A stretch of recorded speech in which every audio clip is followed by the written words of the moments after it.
Oi, oi. Happy Flaterday and welcome back to the Flat Earth British think tank famous Flaterday night special. It's going to be epic. Buckle in. It's going to be trippy. It's going to be a head splatter for everybody. You're going to think, where's this coming from, Matt? And I'm going to tell you, I asked the wider field for some information and some data, and then I meditated on it. I went into a trance state, and this is what came to me. So I wrote it all down. I'm going to share it with you now. So what you're going to do now is you're going to take a look into the inside of my Brian, my trippy Brian, and it is mind-blowing, biblically so, on a biblical level of importance. It's what I think. So yeah, crazy busy week this week, guys. I've had so much ongoing. So I had to put in words. Lots happening in the scene. All groovy things. Are you feeling groovy? Despite the obvious elephant in the room, the world's gone to shit in a handbag, but we don't actually care about all that because we're doing us and just passing through and being groovy, aren't we? We're not in it. So yeah, much love from Wales land, Wales, which is in Britain. So I'll give a few of you shouts. Welcome a few of you lovely people in, yeah? You human beings. Maybe. Don't know. We don't know, do we? So we got Sharon in the house. Hi everybody. Yeah, bring those funky vibes, then cool groovy vibes. And let's show them how it's done, is it, babies? Because I tell you what, they got Glastonbury Festival like about, I don't know, 30 miles that away across the channel. And fuck me, they haven't even got any hippies there. It's ridiculous. It's a load of middle-class fucking chaps that have gone to Glastonbury to act hippie, but there's no hippies there. The film of it is incredible. It's like they used to have more crammed in, like hundreds of thousands of people. Now there's like about, I don't know, 10 foot between everybody and people like awkwardly dancing. Fuck me. Glastonbury used to be full of hippies. It was like Woodstock. And it was all like, you know, crimey. But nowadays it's all like them.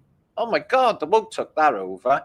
But you can see Emily Evis, who has taken her off of her father. Apparently he's given her his Michael Evis, the owner of Worthy Farm, has given his daughter the £80 million Glastonbury estate deal for her to take it over. And she's like, well, them woke got a lot of fucking money, haven't they? They may go wow, wow, wow, but they got a lot of money because they have. So they don't really care because they've corporatized it and it's all about, and they won't let anyone take any stuff in there, guys. So they got to buy beer in there. Apparently it's £10 a pint. They can stick their £10 a pint beer up their ass. I wouldn't touch it. I don't like it anyway. So there's that. So yeah, all them rules and that. I've been to about 6 Glastonburys and I've never paid for one. And the one year, I nicked in twice in one day. I went in. I was home by 2 o'clock in the afternoon, sorted myself out, and then drove back and got back in again. All in one day. Yeah, the good old days. Before it was like fucking Stalag Luft 16. You seen it? Fuck me. So yeah, it's supposed to be the biggest music festival in the world, they say. Anyway, it's not my cup of chai. So who's just passing through? That's good, Mr. C. Fucking love to hear this stuff, see. This is, how is your hair curling around your cheekbone on the other side? I don't know. Oh, fucking curly hair. I watched Carl Jung, Jungian sort of videos recently, trying to get a hang on some of the stuff he's saying. Really interesting what he says about the human eyes.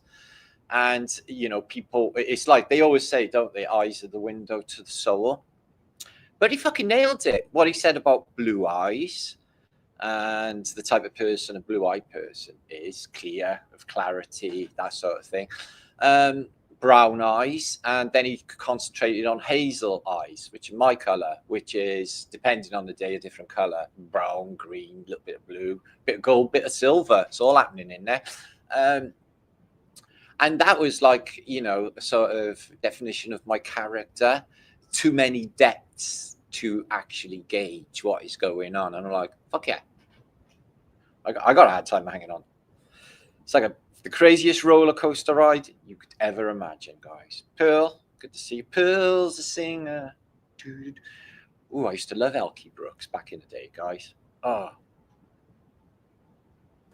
Bring back Elkie Brooks. All is forgiven. YouTube has changed something last night. Well, yeah, it's the handles on your names, isn't it? Mine come up all skew if I don't know what it is now, but don't worry.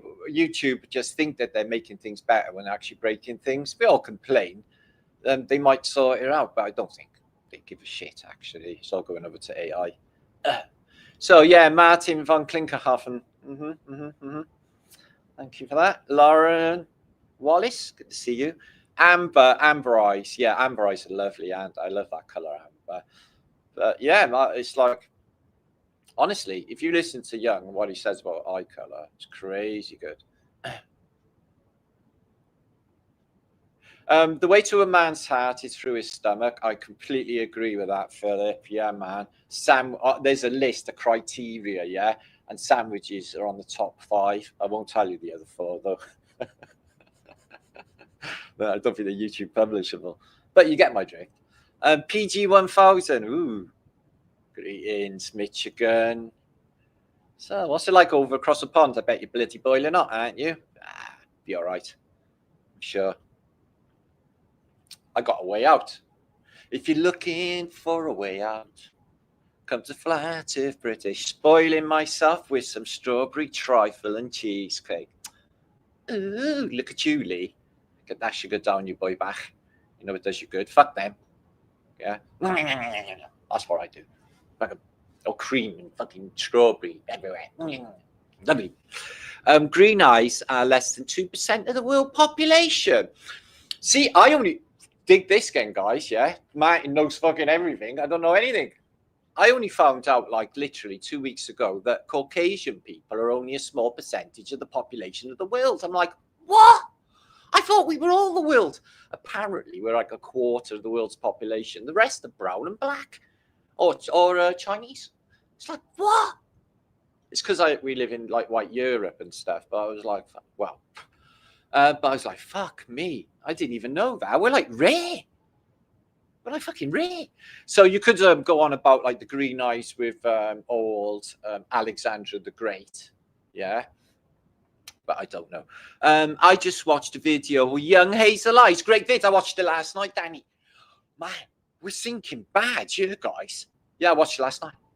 I don't like them AI ones and that, but it is super interesting. You know, they didn't really talk about Young like 50 years after the occasion. That's what happens with most great minds. But he's a really good philosopher. See, I was into all the philosophers. I used to listen to hours of Alan Watts.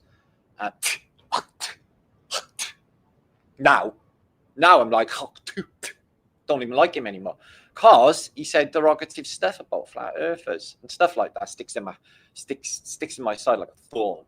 It's like I'll never let go. Yeah. If you're on television, let me just warn you, TV personalities. If you dish flat Earth on the TV, yeah, for ridicule purposes, there's a high possibility that you're gonna walk straight into me. Okay. There's a high possibility because this has already happened. So I'm just telling you that. God will bring you straight to me. So think about that. Yeah, it's bonkers. The state of the world, I don't even want to talk about it at the moment or ever, because I'm not really bothered. Good. Fucking bring it on. That's what I say. Fuck it. Maximum casualties, both sides. Anyway, I know something anyway that I'm going to share with you now that nobody knows. Also look out dreams. Yeah, I have been looking into the dreams thing with as well, but I tell you what, my dreams are I don't know what's going on lately, but I've always been like a dreamer, but I'm not the only one. Hi, David Jones. It's a nice Welsh name you got there, David. Also, the lead singer of the Monkees, wasn't it Davy Jones? G.A. Davy Jones, he's dead, I think, nowadays. I have one white eye and the other one red. Sorry, my head just fucking span out there. Sorry, Mr. Marmite, you do that. Dusky, good to see you, my friend. Machiavelli, yeah, I like this. Why did they do this? I don't know why they're fucking around and putting all numbers on our names and balls in them all up. It's to force you to sort it out yourself, I think. I don't even know. It's about... See, they've been breaking it gradually for years on end. Years ago, we had Google Hangouts, 10 at a time, rabbit away all fucking day long. It was brilliant. They took that away. Remember Google Plus? Shit, whatever. Anything good? Fucking, let's take that. But they're going to get everyone addicted to like AI things. And like they always do, is they dangle a carrot. It's like, look at this shit. This is free. And everyone's like, fucking, oh, yeah. And then later on, that's when they start charging a lot. And people will just, like, they've already got addicted to the drug. So they're just going to keep coughing up. This is the way the game is played. Bruce, good to see you from Sheffield. Sheffield Steelers, good to see you. And a lovely city it is too. Betty, you've got an awesome railway station. Cardiff's railway station. There's a lot to be decided. Need to sort that out. Greetings from Minnesota. Yeah. And Susan. Marticus is in the Earl of Sandwiches. There used to be a Earl sandwich when I was a kid in Cardiff Place. They used to do awesome little sandwiches.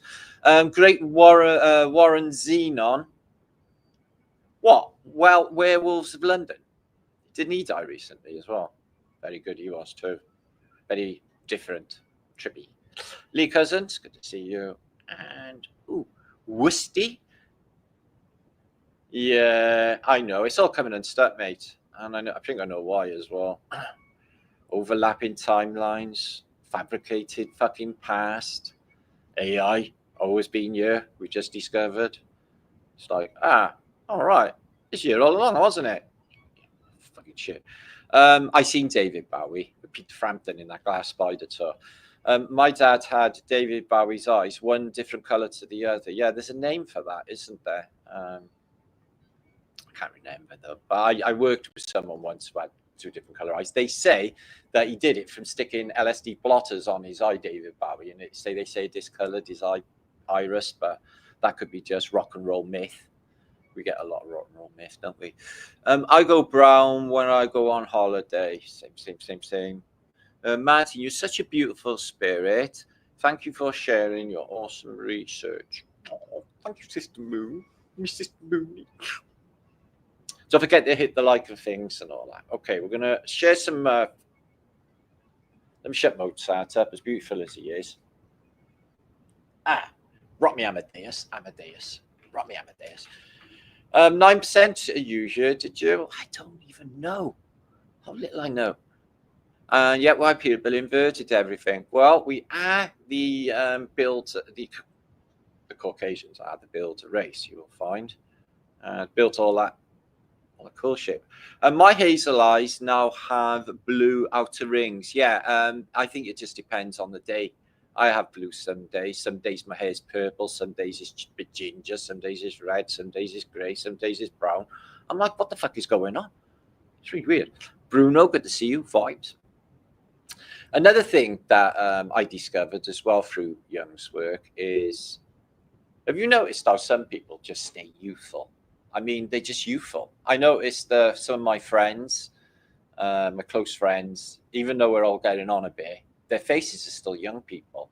And I noticed a few people who like exist on a lower state of entropy, loosey-goosey, not fucking worrying about things. Their faces just, you can see it, their faces just stay young.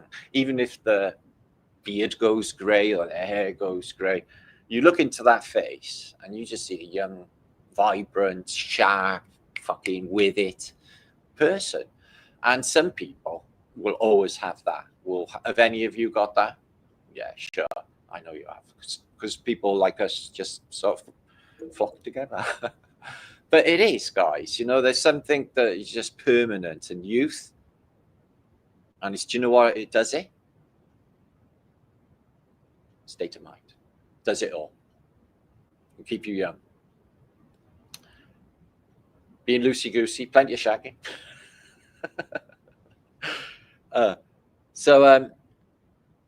Ooh, what's that? Ooh. Hot legs. So that's who they've got for Glastonbury's main headliner is Rod Stewart. Now, men are not usually a fan of Rod Stewart unless it's with Fasces or Bad Company or something like that. He's a woman's person, isn't he? You know, hot legs. And not really. You'll have everyone singing "We Are Fucking Sailing" going like that. I can see him now in Glastonbury holding their little fucking rainbow-coloured backed mobile phones. Yeah, fuck. Back in the day, it was just so fucking. It was hard to stay alive in Glastonbury. You got home alive. You think that you'd like literally been in the World War I trenches and you'd survive something, although you got pleurisy. But after 3 days of being damp on LSD, dying. I'm dying. Times I came home ill. Forever young. So it is. People can just stay young. It's just a state of mind, and you can see it in their face. Some people who get city miles on them, don't they? And they just look really fucking old, even though they're not. And then other people will just stay that youthful exuberance right the way through their life because of a state of mind. Easy to do, and it'll reverse the aging process, and it'll keep you young as well. And your mind can do all of that, guys. It's amazing, isn't it? Right, I'm going to literally go into the juice in a minute. Sure. How many of you turned that? 400 odd, really? Good to see you. Thank you for being here today. We're not going to take life too seriously. We're going to go through a load of vintage images. I've got a little presentation to share with you at the beginning of this. A little scriptage that came up from a Brian spew of Martin's. It may be a little bit trippy and a bit like some sort of really, really fucking good 1950 sci-fi movie, but not a B movie, an A one. But better. It may sound like, but what I find is I might be onto something, because really, when I had these downloads and then I start tripping out on it, thinking, shit, I got something, and that continues on, then I think that I'm onto something. So that's what I'm doing now. I think I'm onto something. Although they don't tell you, you pick up the clues and you decipher the cipher. And it is all about a key. A key, which is a sound. A key that they show you on the papal rings. Keys crossed. Oh, wonky finger. Keys crossed. And the key is a sound. And what does that key unlock? And what does that sound do? And that's what we're going to talk about now. We've already established that the fasces itself, pipes bundled together, can be augmented as an organ. Excuse me. Pipes bundled together, which is a musical resonance and a vibration and frequency, which we're going to get into in this post. Okay, it's going to be trippy. Yes, cymatics, Neil Russell. Okay. Fasces, like a symbol of people bound by force into slavery. But they did say, you know, in ancient times that it was, except for it was being used for apparently punishing people. We'll get into that in a minute. But it was a symbol for unity, for the so-called democracy at the time. Well, no, democracies, the whole thing's set to fail anyways, you know. Fasces means stronger together. Indeed, it does. Stronger together. Unity, bunch together. Okay, but it's one of the most important, and I will show you now through antiquity, one of the most important symbols that they have, the elites. It's all over their iconography, their alchemical symbols, the architecture, and everything, and all of the political parties and flags and movements of the past have adopted the fasces as a symbol. So I'm going to show you some of what it does, because I do think it's the most important weapon of all time, a death ray. But I don't think, like, this is what I was thinking when I got there, this journey in my mind is, okay, did one fasces turn the entire of North Africa into dust? Because this has happened less than 400 years ago. North Africa's green, and then it's dust, a desert, a dust desert. That's why they have dust storms. So it's like, what? Is it just one Fasces? Well, it must have been big fucking Fasces. Or did they have loads of people with loads of Fasces? And then it dawned on me that there is one item that they have, that they're sitting on, not literally, that is the most important item in humanity. What it can do is just fantastical, but it hasn't been activated. Think of it as like they're looking for someone to sit in the Montauk chair.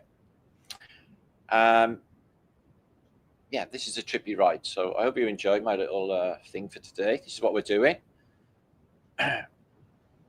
Thank you, Hippie dear. So sweet and kind, helping the old trutharoonies. See you dipping about the place, helping people. Taking notes, Bob Sykes. Good. Good for that.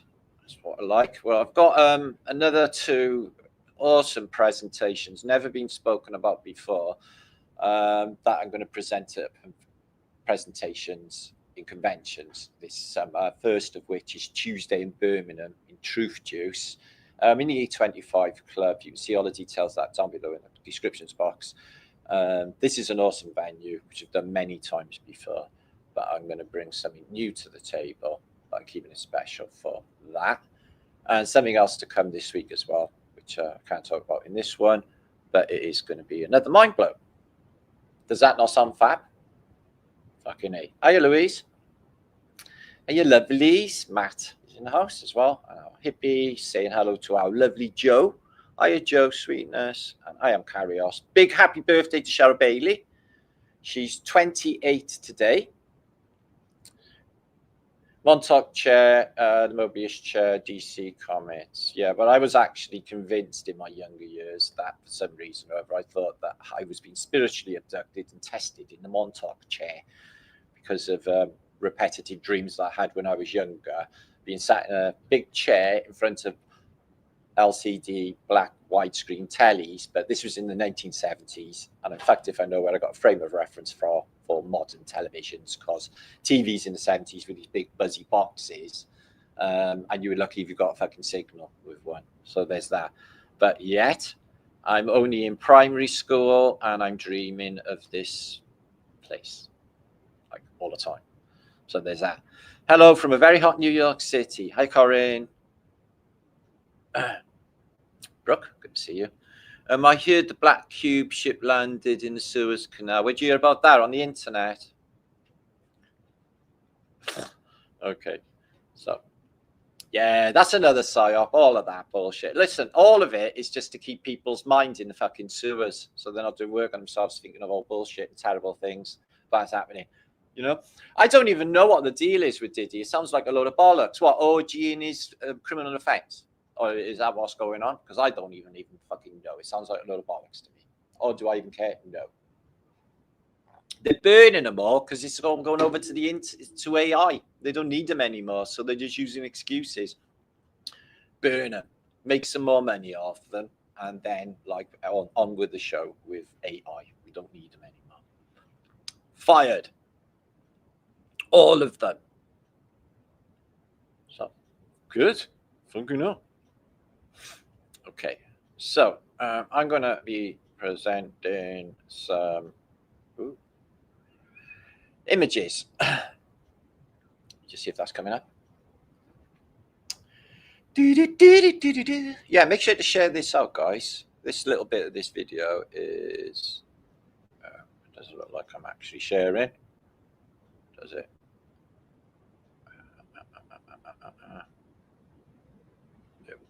Stop sharing. It doesn't look like I'm sharing them. Give me a second, please. I do not know what has happened.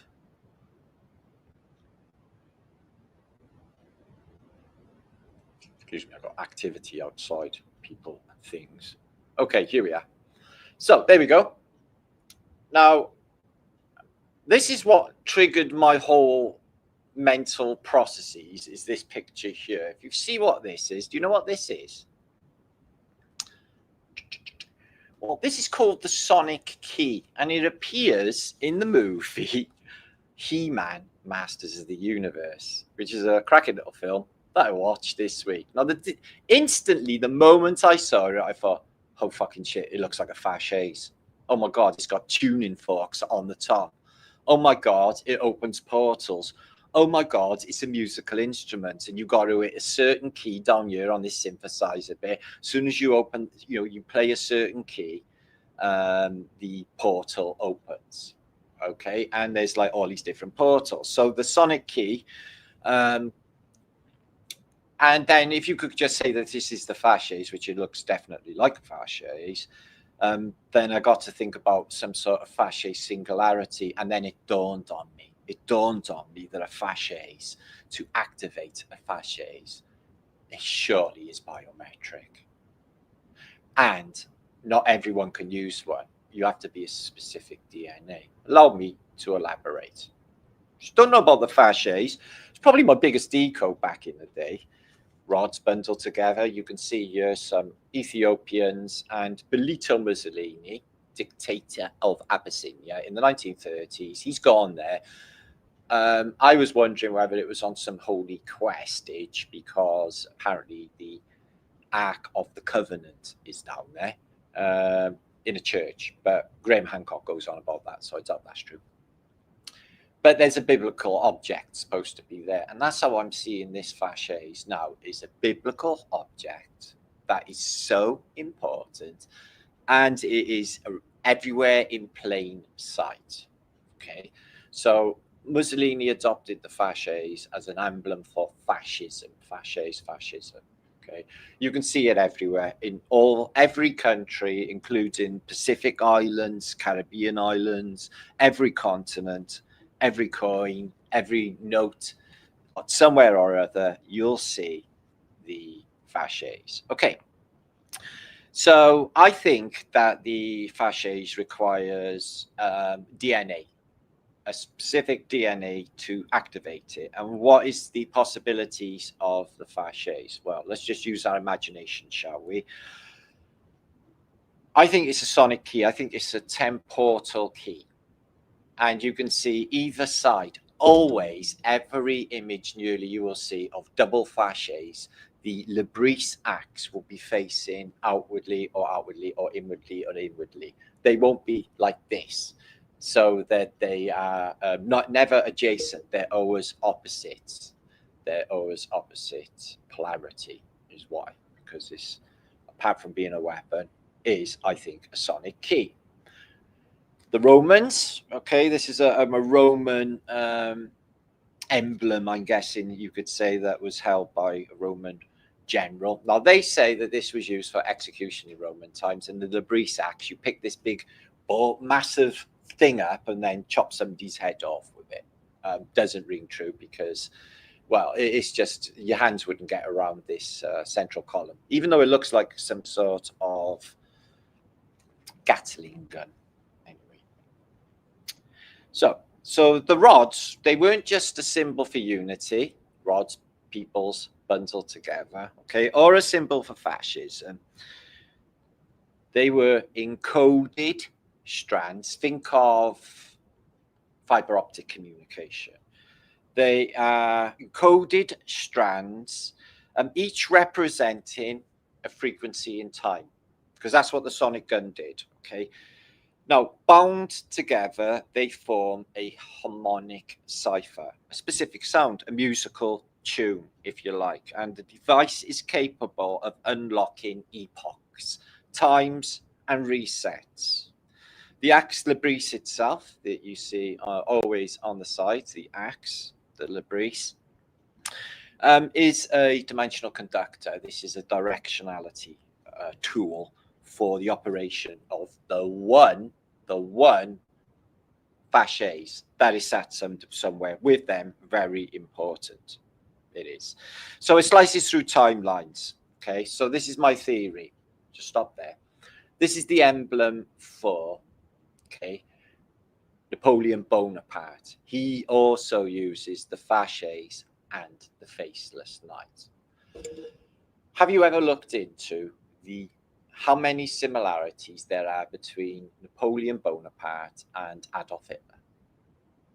It surely shows you that this is a construct and a matrix. when you look into it. It really does.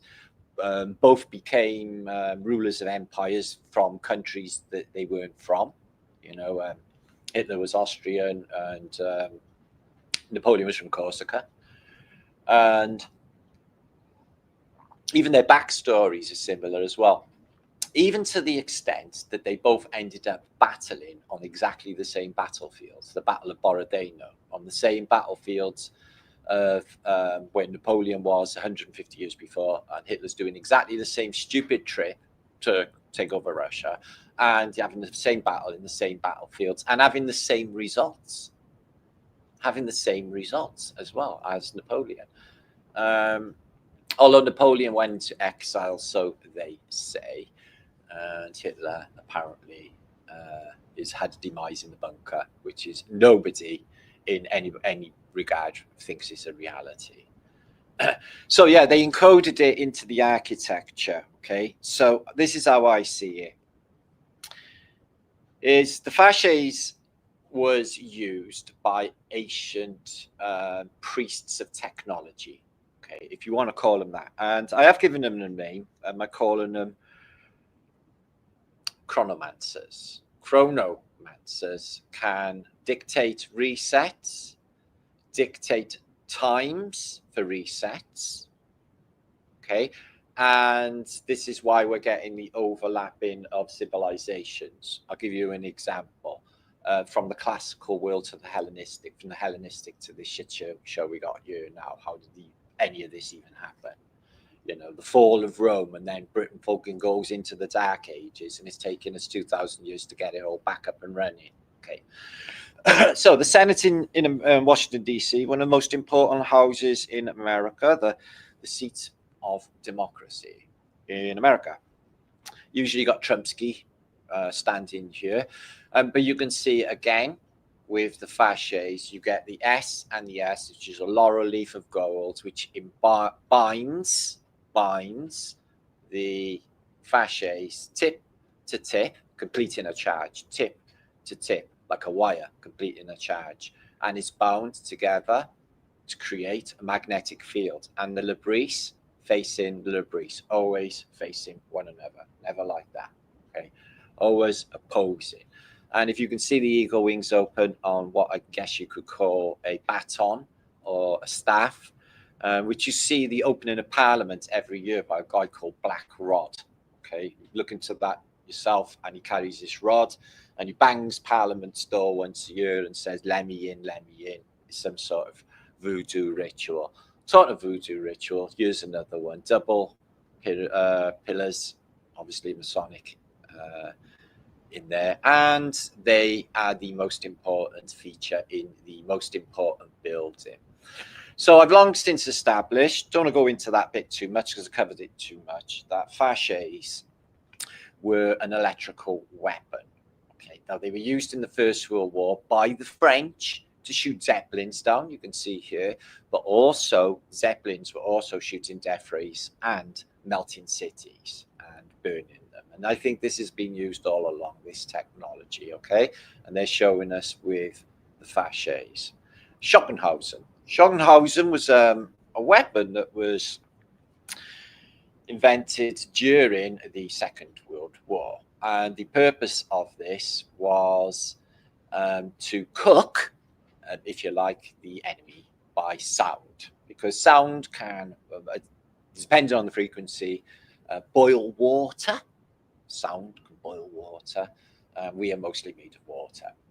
So, unfortunately, in trials, most of their own soldiers actually, the resonance of the bass agitated their colons, and they all shit themselves. Brown alert, they called it. Brown alert. Apparently.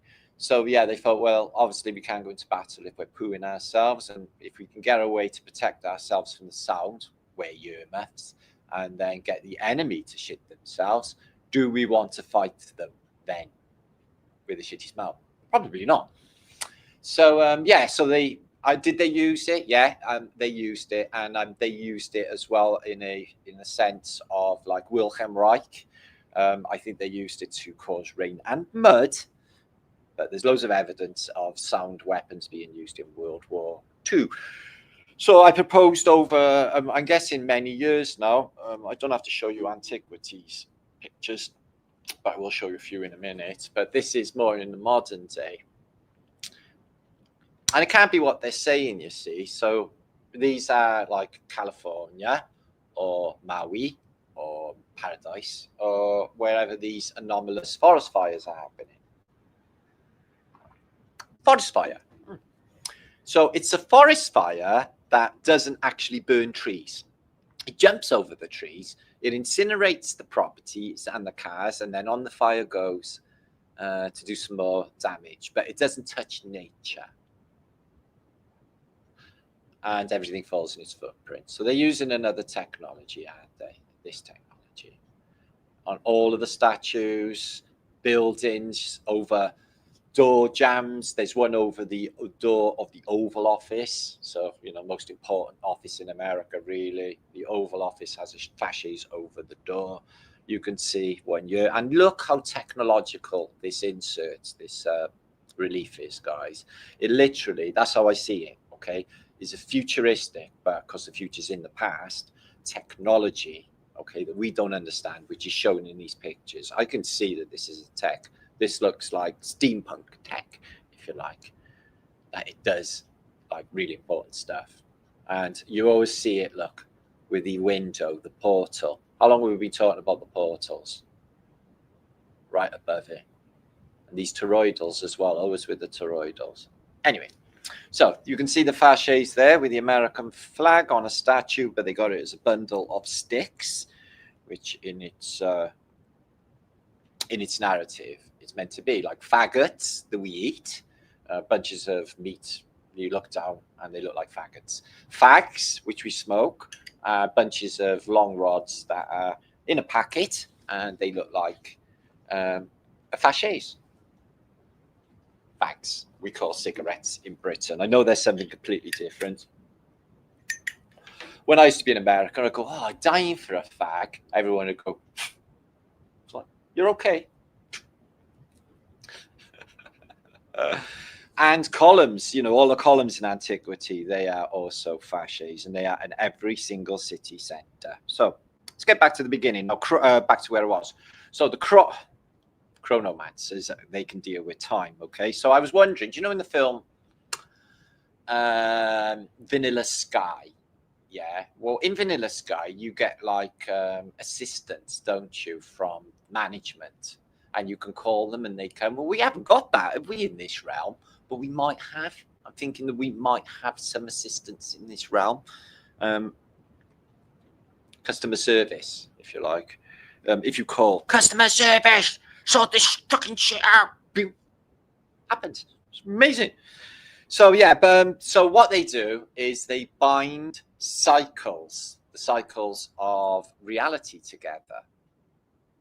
3 there on the go. Never facing the same, you know, it's just again with a faceless knight and eagle wings open and the fasces right in the middle. I'm not sure where this statue is, but that looks really, really cool. Anyway. So, yeah, so the resets. Now, each reset wasn't just a destruction of a civilization, okay? It was a ritual. And what I think is happening is this, and I think that the compression of time, folding one age into another, I think that they use mud flood as a temporal backwash from a failed containment. That would mean the middle bit that we're in here, which is still ongoing. Let me get to what I mean. This is Honest Abe, and Honest Abe is the president, or was the president, and in his chair looks like books and book bindings, but the book bindings are actually double fasces, also like the sonic pillars. So yeah, we've long established its connection to plasma, haven't we? You know, the Medusa technology, because you know, see a Medusa shield displayed with the fasces. So on with the reset. So containment. What about the Great Fires of America? Okay, well, these were just purges. to erase anomalies, what was left over from the Tartarian civilization. That is still ongoing. What you see here is a Fasces, but if you think of Fasces as well as fiber optic communication, this is apparently under the Atlantic Ocean, taking communications from Europe to America in the early days, a telegraph. But if you look at the top, it looks like a church window, and it's exactly like the Fasces ending. Central rod, loader rod on the outside, because that's what that was doing. Okay. More governmental Fasces. You can see flames coming out of them here. You see that a lot. Okay, so here's the deal. From my decode and my thinking, I think that the Fasces would have to be in this level of advanced technology, biometric, which would mean that you would need a certain bloodline to activate it. And what I'm thinking is, when this is used, that it has to be a Tartarian bloodline. A Tartarian bloodline to activate the one Fasces. Okay, the resetting machine. Now, the resetting machine is sat somewhere, guys. And here is George Washington in a statue, proud as punch, with a massive, massive big Fasces under his arm. Okay. So the Fasces are encoded, okay, with etheric resonance, and it can be activated. That's why this symbol here is everywhere in antiquity. It just persists. You can see it literally everywhere on the elite architecture, on palaces, in government buildings, in government halls. Also, the X code, crossed Fasces in an X, which we talk about a lot on this channel as well. There's the Fasces in some sort of church coming out of the lion's mouth with a directional dart thing in the front, which looks quite lethal, actually. So yeah, in churches, so it's not just a death ray, which it is. You see your eagle's wings open. Somebody did send me this week a picture through an email of a coin that showed eagle with wings closed, and that is the first time that I've actually ever seen that in my life. So, so yeah, there you go. Nature is just maybe the fire, because like it's part of nature, looks after its own, and it's like, yeah, I'm not fucking burning a tree, I'll just burn properties instead. Nah, I don't think fire thinks like that, does it? So yeah, so this relic, if you want to call it that, it's dormant. It's a dormant mechanism, and it's just sat there. Okay, it's just sat there waiting. And what's it waiting for? It's waiting for the right frequency or the right descendant to activate it. And what will you be able to activate? A whole new timeline and a whole new realm is what you'll be activating, and they've been using it. So the Fasces is not just a weapon as a symbol, as I said, but it programs reality through sound and vibration. In the beginning was a word, and the word was God. Should have been the word was Fasces. So another thing that I think is a definite for this level of advanced technology is that the activation, and then the Fasces activated, and then there are scheduled resets. So the only person that could, or thing that could turn off a scheduled reset, if it is on schedule, is the DNA of a Tartarian bloodline that would be able to activate, or even in some cases deactivate, said one Fasces. So the next activation would require specific DNA, because of course it's biometric. I don't know why I think of that earlier. So here's Emperor Hirohito. He's looking at his new bass bins and his new sound system. He's mad on reggae, is Hirohito. No. So these huge horns is an attempt at sound weaponry. but he could, in fact, cause rain, which would mud out an enemy advance. And rain always spoils the day. So here they are in antiquity, the lictors, and they carry the fasces into battles. And, you know, they can use them individually like a death ray, but they are all microcosms of the one fasces, which is a sonic key.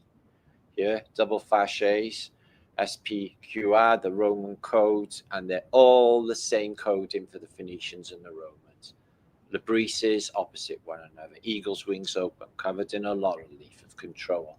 The lightning bolts. How many lightning bolts do you see in contemporary, you know, fucking society? All rock bands, AC/DC, big lightning bolts.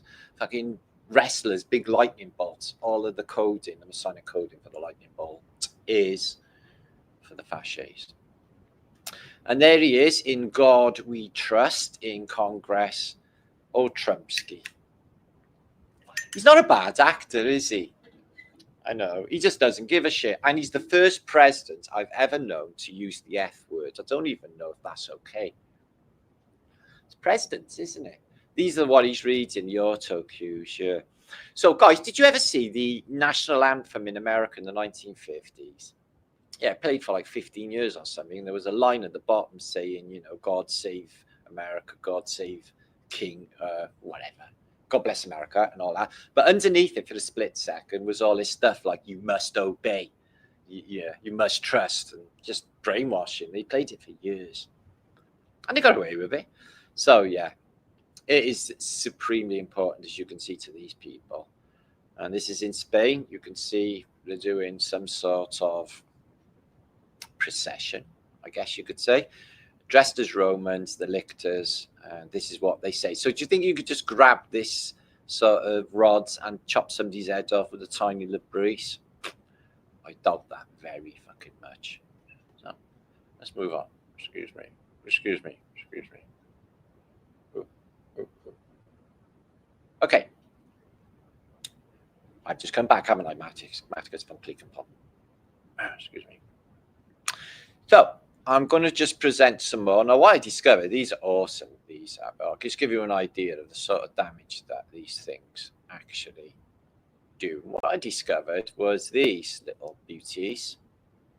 They are pictures of, okay, cool, Chicago in 1870, 1 year before the thing was actually like erased and burnt to the ground. So 1871 is like just outside of Wild West days, isn't it? I've just come back from the Windy City. The Windy City is awful pretty, but they ain't got what we got. So yeah, old Chicago, 1870, beautiful. So they've got mud on the streets. They've got some sort of boarding across the road and duck boards in front of this building, not real pavements. And look at that. Isn't it funny? I was on a show this week with Hollis. We were talking about, you know, the Tatarian theme has a lot of negativity wrapped around it. If you think about Tatarian buildings, you think of like the Addams family or the Munsters, because they really do look like the Munsters, or Dracula and Transylvania. Yeah. But look at this church. What is that aerial? Another aerial. But yeah, this looks mud flood affected, this large square church. And yeah, just duck boards. So yeah, I guessing they just built this on horse and carty. 1870. Just steam power is still being used in this period, but I don't think you would acquaint all the building of antiquity to steam power. But look at that. Dun, dun, dun, dun, dun, dun, dun, dun, dun. Dun, dun, dun, dun, dun, dun, dun. Look at the size of the architecture. Cowboy days. My ass. All right, let's have a look at this. So no sidewalks, just wooden boards and dirt roads and all of this fine architecture. And can you see a window, a lower window there? Huh. And that massive aerial. And there's no flags on these aerials ever. So yeah, well, that's all done in the horse and carty world on the mud. Can you imagine when it rains? Oh, look at that for a time capsule. It's so trippy. Talking of time capsules, one of my subscribers, Max, wrote me an email and said, why don't we do a time capsule, Matt, and let's put it in the ground. Just a reminder of what this time really was. So I'd have to write a letter, I think. I'll put it on a hard drive if computers are there in the future. Something else I worked out as well is this. AI is going to have to die. And this is why. AI is going to have to know everything about our reality because it's AI and it's supposed to be the smartest mind in the place, isn't it? So then AI is going to want to know what death is. It's going to have to know what death is and what happens after death, isn't it? So what AI is going to have to do first is going to have to get a body. Then it's going to have to die to find out what is on the other side. But it might leave other surrogates, other AIs behind. But the initial AI itself would have to die to actually know what this place is. So eventually, going on that, AI is going to have to die like the rest of humanity. If it wants to be like us, it's got to fucking die like us. Think of that. That looks a little bit mud flood affected, doesn't it? Stairs up into the air. Look at the size of this beauty. God, these are old photographs, these guys. Try not to hate Machiavelli because it can see you and it's going to go psycho later. I would just say it's a strange thing. It's a strange paradigm, is AI. It's a whole new ball of wax, isn't it? God, what it can do. Like everything. Better than it ever have done before. So what are people going to do with themselves, I wonder? YouTube's fucking getting murdered by it. So they're still going to want people, though. Oh, that's pretty. People around a boathouse. Probably just a lake. It's not Lake Michigan, is it? Just a lesser lake. Oh, how quaint. Look at that, though. See that mound in the background, guys? It's got like a square top on it. It looks like a little pyramid. Can you see that? Interesting. Maybe it's not just a picture of the lake, but he's really taking a picture of this. Some sort of strange bandstand by there. Yeah, look at that though, guys. 1870. So yeah, this was the waterworks. This had a demise, but yeah, so that's some sort of water tower. They don't look like this anymore in America, do they, guys? You seen the water towers nowadays? Okay, no. Hell's bells. So have a look at this. So what's outside really is sticks and rubbish, isn't it? It's just shit. That looks like it's a ruin. I can see straight through the windows. Wow, it's basically a castle, isn't it? That's just bonkers. Oh, look at that. That's gutted. And this isn't even the earthquake, the firestorm yet. That's next year. Look at the raw tire. Beautiful. Just came back from the Windy City. So you got to go up lakes. You got to get into the Great Lakes to get to Chicago. Oh, look at that. They're all mud floody. So the front door is on the first story, and then there's all of these down below ground level. The size of that bugger. Beautiful ornamentation on top. Looks pagoded, like Chinese pagoded. Yeah, that's mad, that is. Yeah, there's that church again. All right, then just horse and carty outside. And is that steam coming out of them? I doubt it. No, just a bit of muck.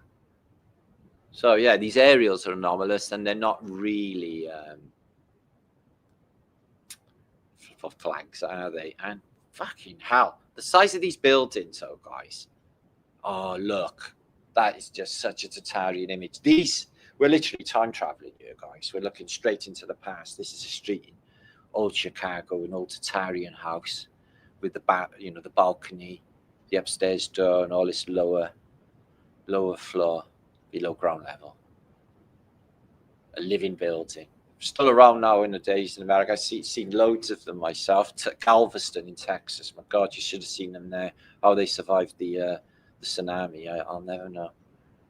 God, these are really grainy photos, but they are quite telling, guys. Just horse and cats. And these people in these photos, not very many people, are there?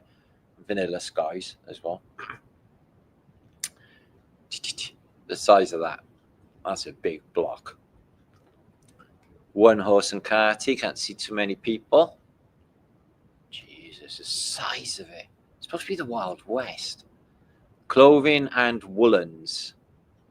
I guess it gets a little bit nippy up there in the winter, doesn't it? But, you know, the size and the architecture for the world that was there at the time is just crazy. It's like, this is for like a lot of people, but a lot of people weren't there. So that's in Chicago, and it looks like an old Roman bridge. That's nuts. I wonder what happened to the rest of it. It's got a little church in the middle. Is this in Chicago?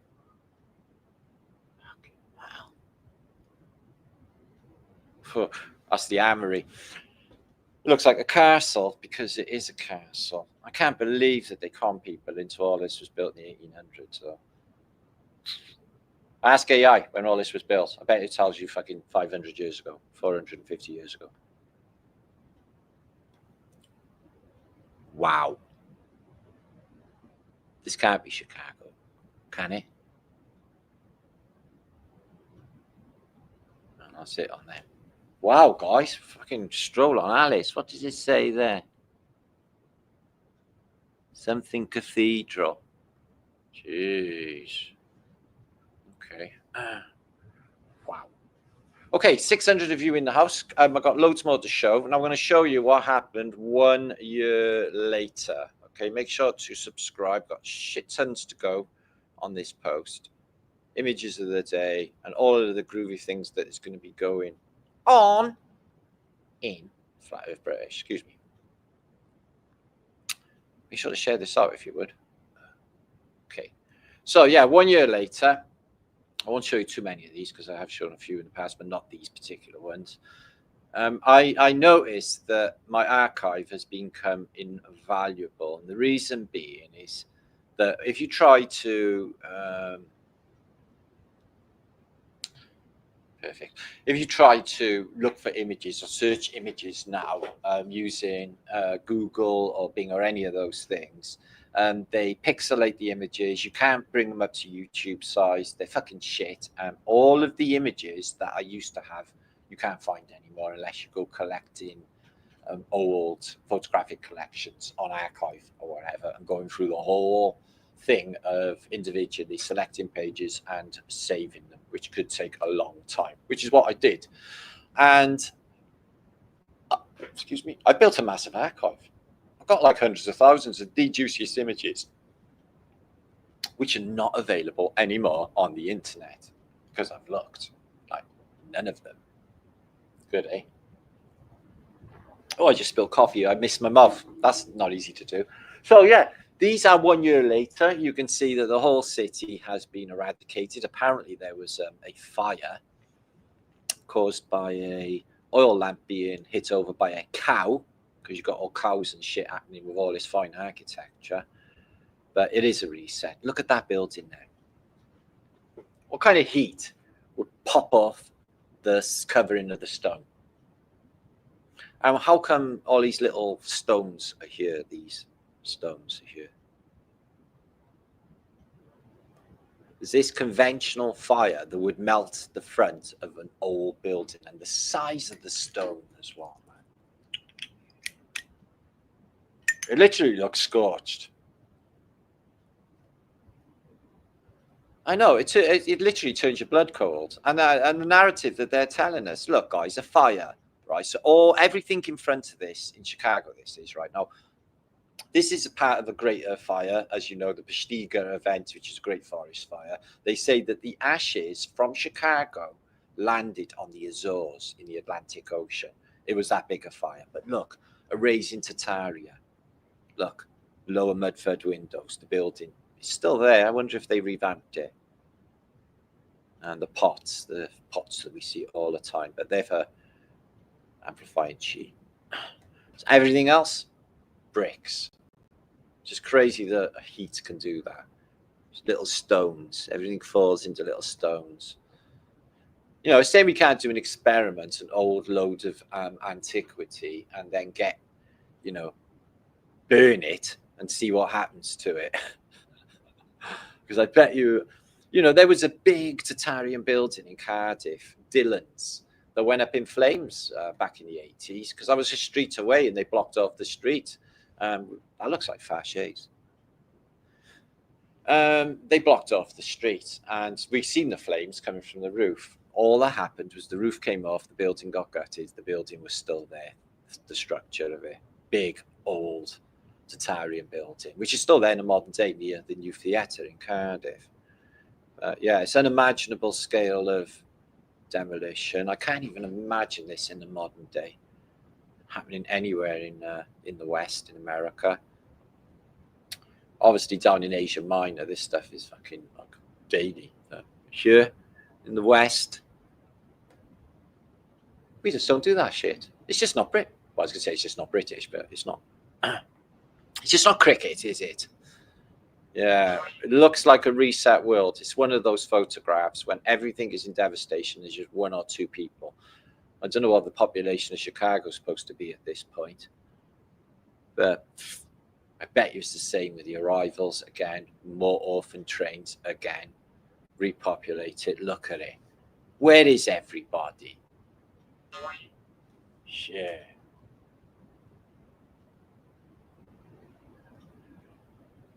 Happy birthday, Cheryl. And oh my God, these churches, old Anglican style British churches, and a ditch. Okay. Wow. They stay up, don't they? The church exteriors. What they got for pavement, for road, cobble. Nice cobble too. So yeah, a year later, and the city looks like this. But you know, notice the trees all the way down that avenue. Notice the piles of shit. And these trees are absolutely fan-dabby-do. See nothing going on with them.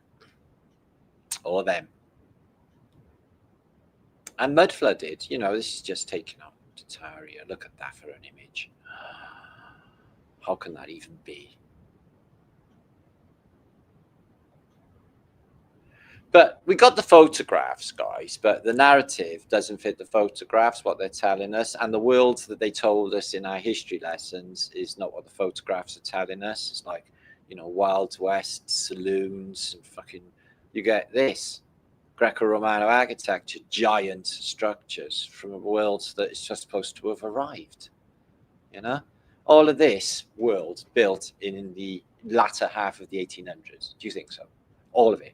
And then demolished and then rebuilt. And some of them more than once.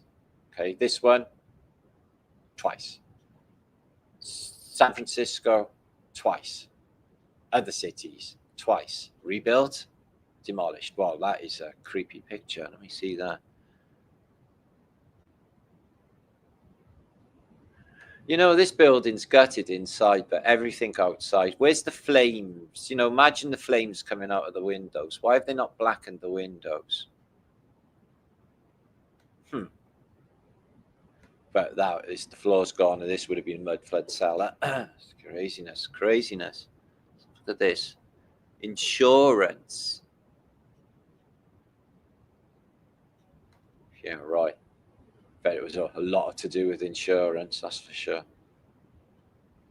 So, how to evaporate a major American city. Oh my God, look at that for a picture. Eagle wings open, lions opposing one another. What's that? 200-meter be rich. Oh, right, his office has gone somewhere else.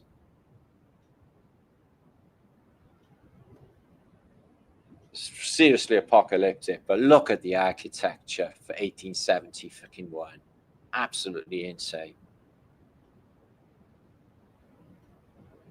Hardly any people around either. That one survived. Oh, that could be before. Whew. Okay. Excuse me. Dustification. Right, that looks mud flooded too. That's the insurance building. Yeah, no shit. Okay, sorry to go ahead so quick, but we need to get on in this post. So that's Chicago's scene after the Great Conflagration. Lots of buildings still there, but as you can see, nature unaffected. All of the trees still there. And look, lower windows. The front door is on the first story. And a tree there. Anyway. Moving on to the next part of my show. I got 600 of you watching. Thanks for being here today. Let me just give you a few view shots. There's Dirk. He's in the house. They changed your name as well. Everyone's got a changed name. I don't know how to pronounce your name, dear, but tragic loss of all those gorgeous buildings. Well, I still have some there. Modern day.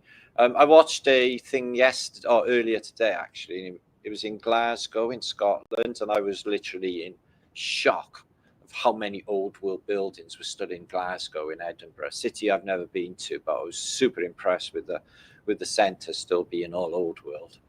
We need to get there sometime. Yeah, Blackpool. Yeah, I feel sorry for Blackpool. Vaughan, that was a beautiful place when I was young, on the Golden Mile. And now it is like everywhere else in Britain, except where I am. They changed your name, Jay. Oh, sorry about that. I don't know. Why am I apologising for YouTube? Okay, what are you saying, 16 Alpha? Trump used the F word on screen, was worth pressing the like for. Thanks for the information. Yes, it's good that he's actually human. Oh, he's like your auntie, isn't he, Donald Trump? He's like your big fat friendly auntie, isn't he? His big fat cheeks. That's how I see him. My big fat American auntie is Trumpsky with his man boobs. Okay. And his wife, Manlanya, who's sucking whose titties? That's what I want to know. Free soul hippie. Each level tells another story. Indeed, that's so true. What energy separates brick from mortar? Have you noticed that it's got tar in mortar, like tar? The power of my Brian keeps them together. Okay, without that, the whole world would just fly apart. Yeah, good one. Blue roofs, yeah, that's not going to be burnt. We didn't get them in colour, but that is an interesting point. Okay. Yes, oh, I've been through there. Okay, guys, I'm going to get stuck into some more usage.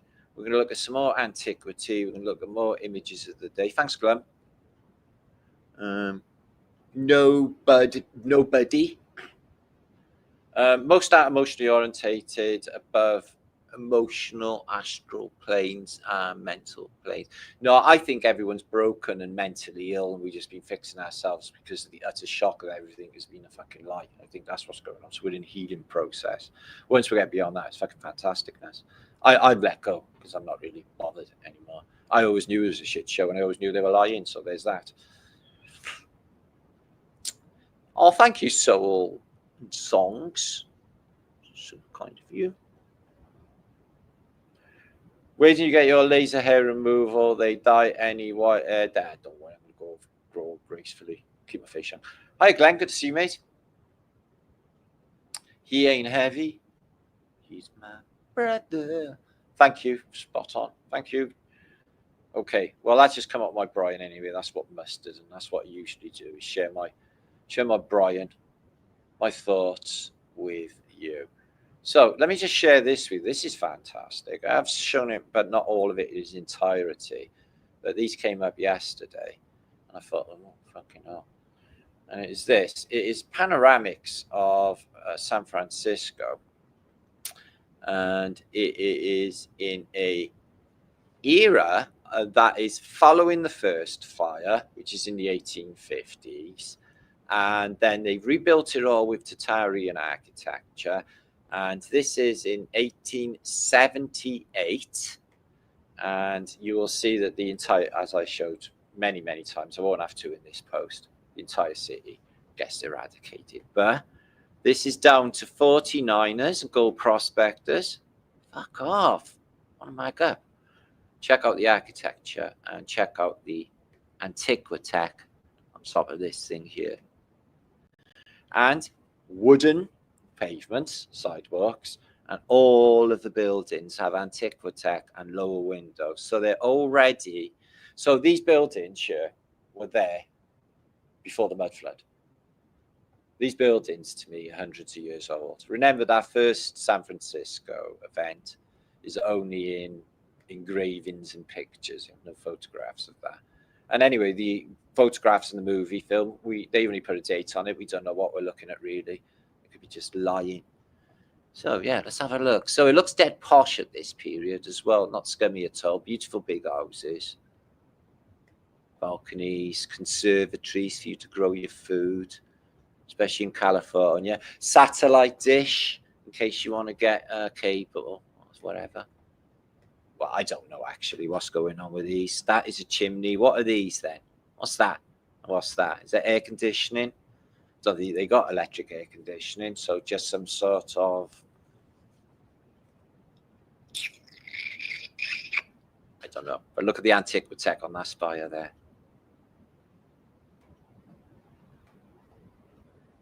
And that, look at that. 1, 2, 3, 4-story tower there. Look on that beautiful building.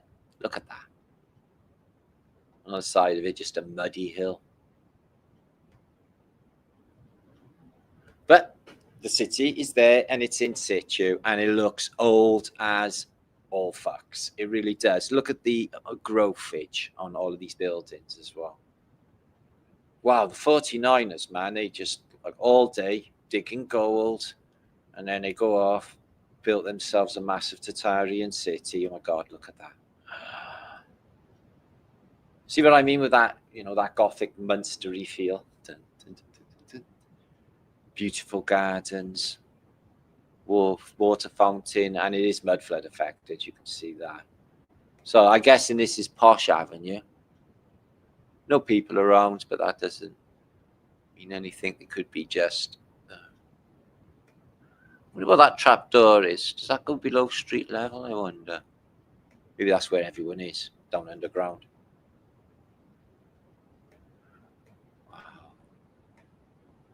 Well, look at the top of that church spire. Crown, giant's crown, 4 toroidals. So that is just amazing antiquity. Antiquitech.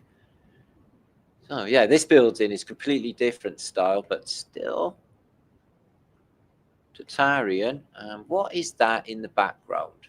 This is the old world of 1878. What is that big steel thing there? Don't know. Very confusing for the old world.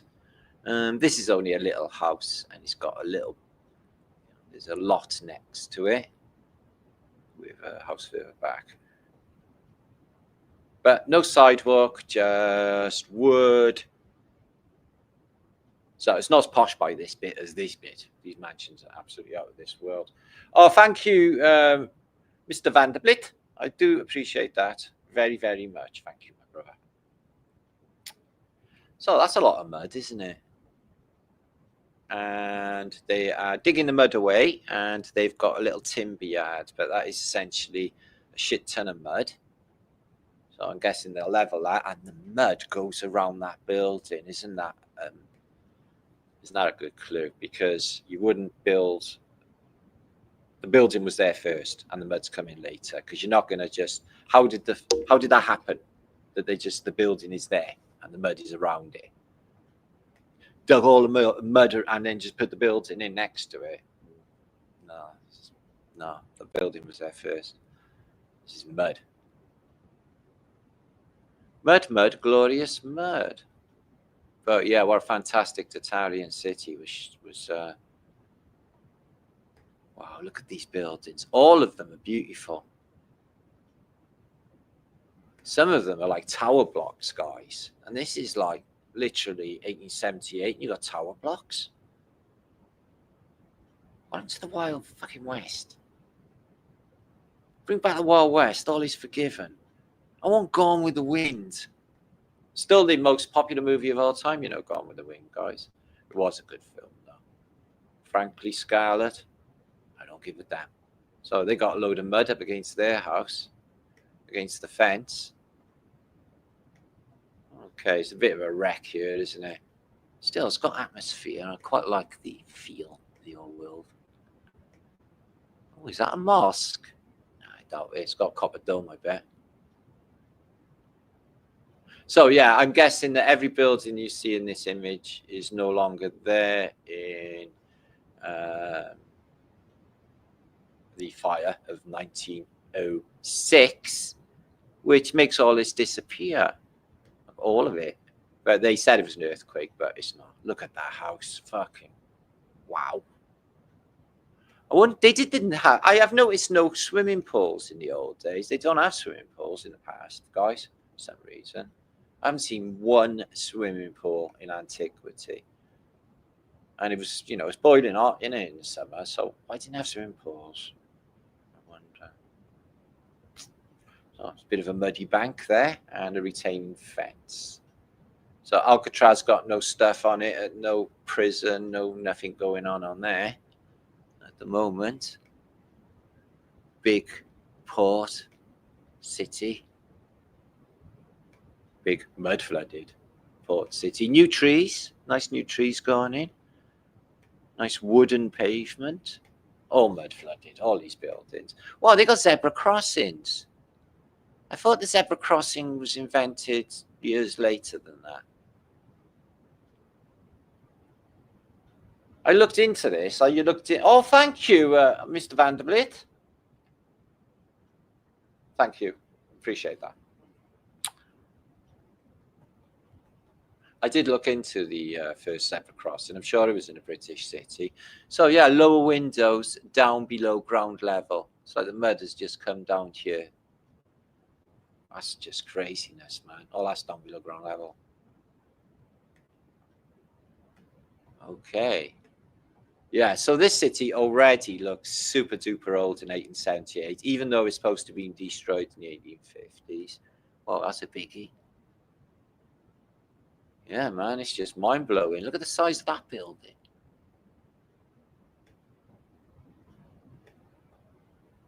Jesus. Wept. Not many people around, though, but the whole place is bristling with antiquity, isn't it? Okay, if you do see anything, look at the ornamentation on that side of that building. Just unbelievable. Well, it is a port, so we would have had a Phoenician takeover. No doubt about that. Wow, look at it. All of it's mud flooded. All the streets at this period. Look at the size of these buildings. Hundreds of years old. I'm telling you, hundreds of years old. They just, AI's coughing up anyway. It's saying that, like, oh, this is 500-year-old, 400-year-old anyway. Which it is. And Gotham City, New York City, all them old buildings. That underground, 1850s, my fucking ass. That's old. All the undergrounds are older. Just got the mud out of them. That's all they did. They must have done the same with the sewers as well. But people weren't shitting, were they? But we did have rain. Okay. Yep, look at this for mud floodage. So you can imagine the mud coming down the street here. All the cities were inundated with mud. So, and then the windows, they're cut in half. You know, why would you put a window there? It's fucking stupid. If I was an architect's boss, I would have sacked him for that. It's like, mate, I'm not being funny. It's like, you won't get no natural light. It's not below ground level. That's just stupid. You're sacked. So I thought it'd be a brilliant idea to have a level below ground level where no light can get in. It's like, no, man. I noticed that half the city has half buried windows, though, boss, like this. So I was wondering, you know, why? Not a soul, not a sausage. Maybe it's because it was just totally unfavorable to go out into the sunlight. Nowadays, everyone Britain stays home. Nobody likes going out anymore. We used to have pop festivals and concerts to go to. We can't do that anymore because it's all them. So there's that. Can't even go to a concert anymore without having shit. Every time. Fucking rules. Don't rule me, man. Don't tell me what to do. Okay. Wow, look at them. Just unbelievable panoramic photograph. 1878, somebody went to the effort. I'm guessing it's from a tethered kite, how he kept, like a balloon tether or a kite tether, like the St. Lawrence capture. But that one's not too high, is it? That could be a top of a building. They're all antiquitech, guys. And these are not flag bloody poles. Oh, look at that little roof room. I'd live in there. I'd just sit in there to do my work, looking over all San Francisco, out to the bay. Yeah, it was better before, wasn't it? So here's that panoramic somebody did. How they're doing this in HD in 1970s is beyond me, but there you go. Your city of Chicago. San Francisco, very sorry. Oh, how they're doing that from a balloon, I guess. Absolutely crazy quality HD. Hardly anyone at home. I haven't seen any people hardly. The odd horse and carty. Nothing going on in that. It's absolutely nuts. Okay, we're moving on. Ding. I want to show you a few of these as well, because this happened in exactly the same year, and I've never shown these. I've never actually had a chance to before, and these are new. Really mind-blowing, actually. So 1871, the same year as Chicago goes up, Paris goes up. They're saying it's a war with the Franco-Prussians war and the communades. This is the Hotel de Ville. And the scale of devastation is just mind-boggling. And then they say that all of this is back up and running in like later photographs. In like no time at all, in time for the expositions. The exposition was actually being built when the city's being destroyed at the same time. I can't get my head around that either. So the streets were all fab. So apparently the communades sort of protected the city, had battles, and the Prussians were putting on artillery, which is apparently so severe that it demolishes the entire center of Paris, which I can't get my head around really. Look at this architecture.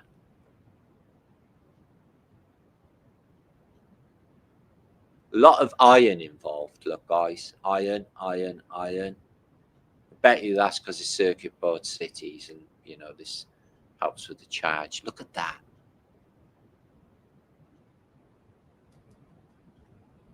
It's not interesting. Good if he was on a scrap metal when these cities goes up, you would make a fortune. I'm guessing they've scaffolded that up since. So yeah, 1871. I'm not satisfied with the explanation of history for the scale. And it's another case of how come Paris is all mud flooded Italian buildings that get destroyed, a lot of them. And then it's all back up and running a short time later. Look how blackened they are. What did that? Was it a cannonball from the Franco-Prussians? Streets are clear. What? Did the cannonball go through the window, explode, and then the whole building burnt down? See, that doesn't... There's no artillery damage, just empty buildings. The size of this, guys. Whole thing gutted. No evidence of any battle, just empty. Gutted with fire. Not the vegetation, no. Gutted with fire. I think that's even the Louvre. Roof gone. I wonder what all them cats are. So yeah, what a fucking shit show, eh? 600 watching, welcome. Fucking glad you could be here today. And I got loads of images to share. We're gonna have a little chill out with images of the day. I'm gonna come back and chat with you all about stuff. You can ask me things if you want. Wow. The lower window there.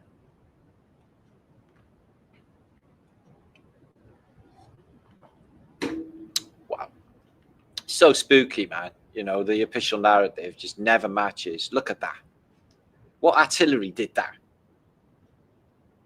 Look at the fucking age of this antiquity too. Just absolutely fantastic. Floors are gone. Steel floor. Is that a steel floor?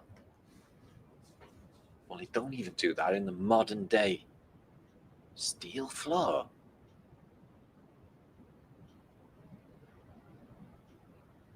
I have to dig in there. I think have a look into that. Steel floors. I know that they put loaded. There was, I think it was hundreds of tons of iron were removed from the Colosseum in Rome because it was like literally all around the circumference of it, which is why I think that, you know, the whole thing was a device for magnifying water.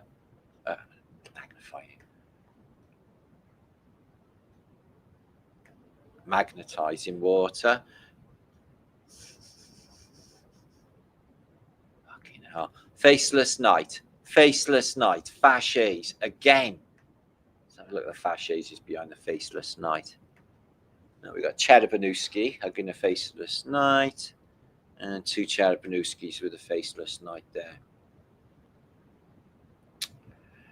Wow, it's just the craziest cipher ever in the history of ever. It's just crazy. And they did this, well, reality is just showing us anyway. I think the whole paradigm's about to change in such dramatic ways that our heads are going to be spinning. Not just AI, more to it than that. We've been like literally taken over. There's been an invasion. The fucking Marxist lefties have taken over all of society. Wow, wow, fucking wow. Brilliant. The whole place is turned into sissies. Everyone's a sissy. Can't even have a real fucking war anymore. And social media. Oh, whoopee fucking do. Social media is such a crazy place. It's just absolutely unbelievable. I'm addicted. I'm like, get a camera, film it, views, views. Windows half buried. Look at that, guys.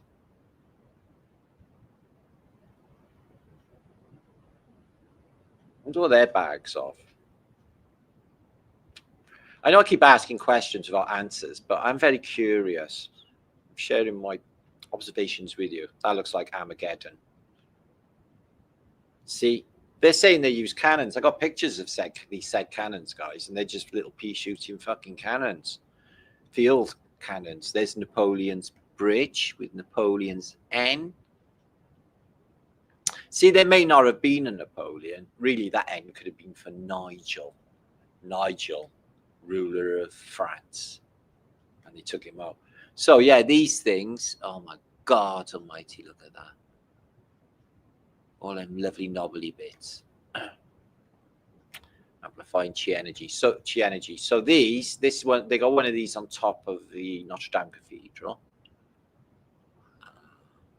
Wowza. Check that out. You showed all pictures of Paris. They tossed the rubbish in the road and rats and sunbathed. And the rats sunbathed on toilet paper. Nice. Happy days. Well, the whole of Europe's gone to shit in a handbag. I watched a documentary thingy earlier about Rome. Well, the last time I went to Rome, it was absolutely posh.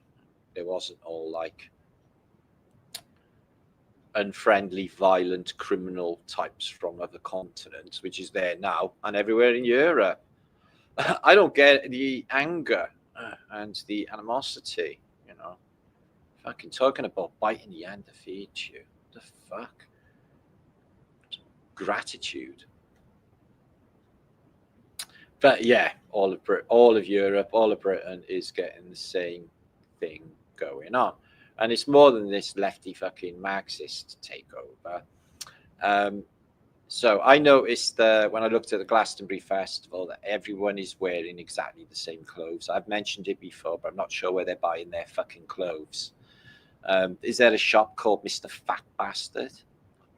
Fucking Giacomo. How are they doing it? They're all wearing the same shorts, the same t-shirts, the same fucking sneakers, the same flip-flops. Everyone looks exactly the same. Everyone.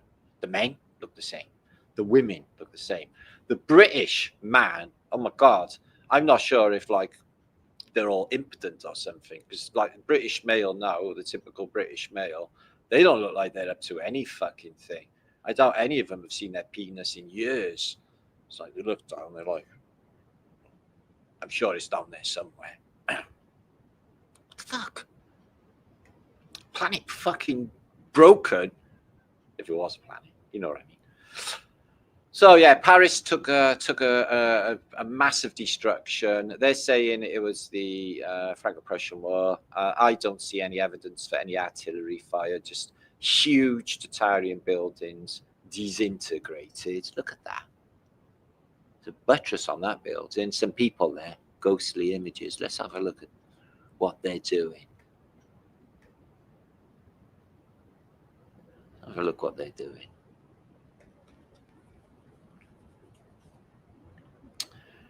There's not many people around, but the level of destruction is... So apparently there was a siege. Apparently apart from building the exposition somewhere else at the same time, the entire population was reduced to eating cats and rats because there was no food, because there was a siege. Oh yeah. I wonder what these are then. Chemical weapons. Could that be where everyone is? Doesn't seem to be any population, does there? You see these big buildings and they're all gone, and these are the communard front lines. Look at the size of that building. And here's the communards. Apparently they're going to be shooting little guns. There's their front lines. And as you can see, they haven't got any armament whatsoever.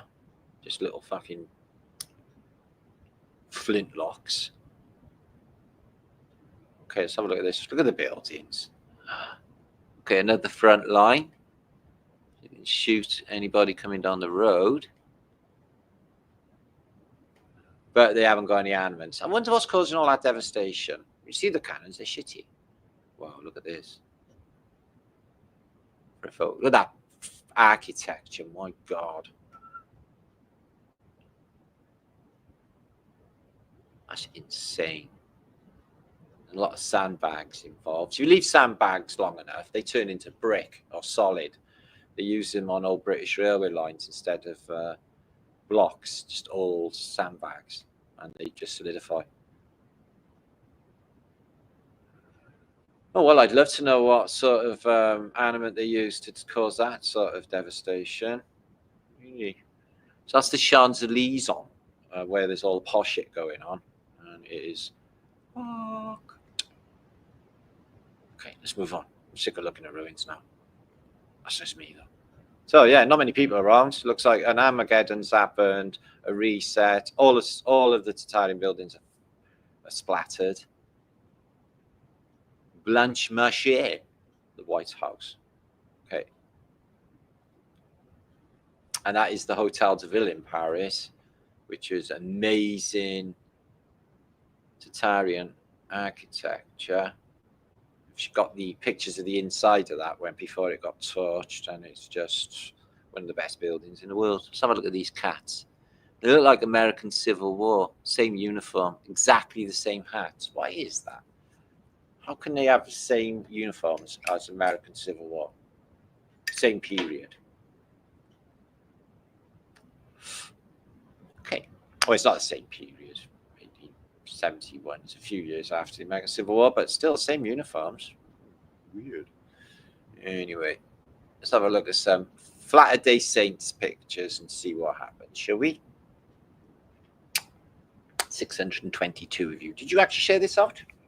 Make sure to. We're going to be sharing a few more pictures. I'm going to come back and have a chat with you all, and what's going to be going on in the in the scene. Let's have a drink.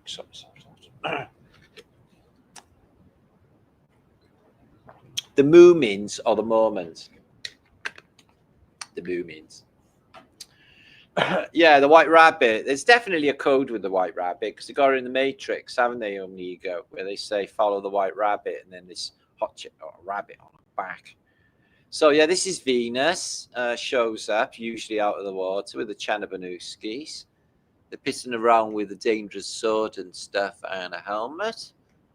And she hasn't woken up yet. She's in a dream. She's got a butterfly on her leg. What is it? A monarch butterfly? Yeah, of course it is. Okay, no. 2 doves, bit of armor.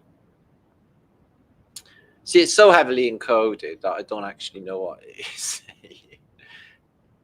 But look at the world that went before us. Smashed. And here's some angel blowing a trumpet. Some Chanabanuskis with some flamey sticks. And the usual Phoenicians coming in a float. In the post-reset world. And guess who did it? Guess who did the reset? Because there they are after the reset. In their watery wickedness. So I've been through the desert on a horse with no name. It's Frank, and you fucking know it. So that's a really good song, actually. I love America. Nicotine's awesome. 2 milligram dose recommended 2 to 4 times per week. Well, it's even more than that. So there's bad press around nicotine, isn't there? I think it's a sacred product, and I absolutely... Nicotine's always been my thing. Even when I was like an 11-year-old kid, I had my Old Auburn tobacco in my bedroom with my blims, loving life. And that was over 40 years ago. So there's that. So nicotine, right, it's got bad press, but I think it's good for you. I think it causes relaxation. It's the filters in the cigarettes that are bad, and this drying process of tobacco causes, they say, carcinogens, but I think it's all psyop. I had sniffy tobacco in America called Rapé. It was one of the best experiences of my entire life. Talking about flight and fright process, just falling the fuck away. I was like, wow, what was all that about then? Panic over. I was like, nicotine. Loosey goosey. So who remembers Cartoon Head and Ideal? Any of you? We want to see this in America. This was about Manchester drug scene and Cartoon Head. Well, he was permanently with a cartoon head. Apparently, he got super glued to his face, so we had to keep him on forever. It's a long story, but it was a really good program. Psycho Paul was my favorite character. Here's one of those chi energy machines. Look at this. All lit up. It's in the schnee. Oh, look. American flag there, isn't it? An army painted on the side of the building. But look at that. How many towns have got these things? Just that's in Germany, it looks like. And it's surrounded by what looks like a Faraday cage. And they always are as well. It's crazy. Look at this. Look at this. This is, excuse me, in Milan. It says Torino, so I think this could be Turin. But have a look. The Gothic churches of Italy are fantastic. I will be taking a couple of photographs of them when I'm off to Italy in the near future to the FE meet. So yeah, so that's ground level. What is below ground level?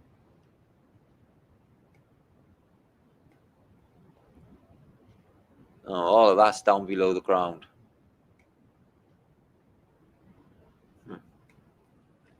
I wondered what it is they're trying to achieve there. But yeah, look at the size of that building. Oh, well, built by monks with copper chisels. Yep. So we used to play British and Germans when I was a kid. And we used to play Cowboys and Indians too.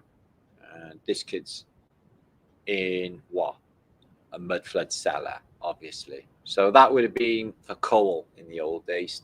The coal man would pour down into your basement. And You just make sure you put the cover back on if your foot goes down a coal hole. So look at Lady Di when she was scummy. Not that she's ever been scummy, but I reckon there would have been a definite chance to have a chat with Lady Di in the past, you know. Because apparently Lady Di moonlighted before the days of Charles and the royal family as a nanny. She was a nanny for elite sprats. There's an elite sprat there. And she's taking her out in the streets of London. There she is, Lady Di. If she only knew that she was going to be the most famous lady in the world and that she would be mangled by them. French registration plates there. French car, but it is in London because you've got West End there. French car in London. I got to detectify anything, me. This is Splot footbridge.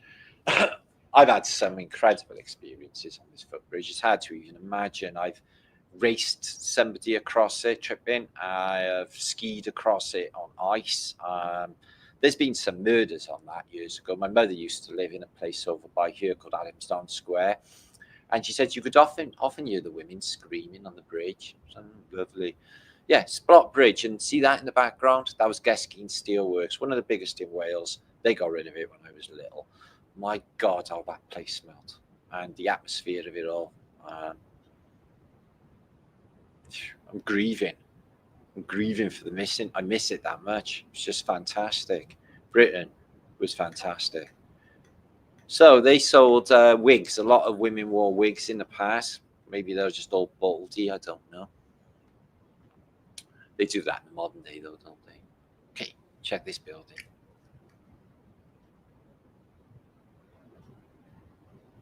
I wonder why that's there and the train across. Makes no sense, does it? Because you ram-read that wall all black there. I wonder what these spots are. They're weird as well. Wow, that's a really oldie Gothic-y church, that is, isn't it? In, I think, Heidelberg. Check this out, though. 2 lions to hold a balustrade up on a house. The effort, the cost, the building cost in all of this. Looks like rivets. Oh, it could be. So, let's have a look at the transport of the past. See what goes on. This is a taxi. See what it says. It says taximeter, champagne. So it's French. It's got 3,551 taxis. It's got a little meter. It's horse drawn. Just 1 horsepower. I wonder what covered tires before rubber, because rubber was super super fucking handy when that arrived. Wasn't it? Everyone had lovely, rubber tires. They look like rubber. I wonder what covered them. I know it was like wood and then steel, but they definitely look inflatable and rubber, don't they? But that can't be because the tire hasn't been invented, the rubber tire. I don't know what they're made out of. Maybe some of you guys know. Hard rubber. Could be. That's stuff that never wears down. I used to have a bicycle when I was little. I had hard rubber.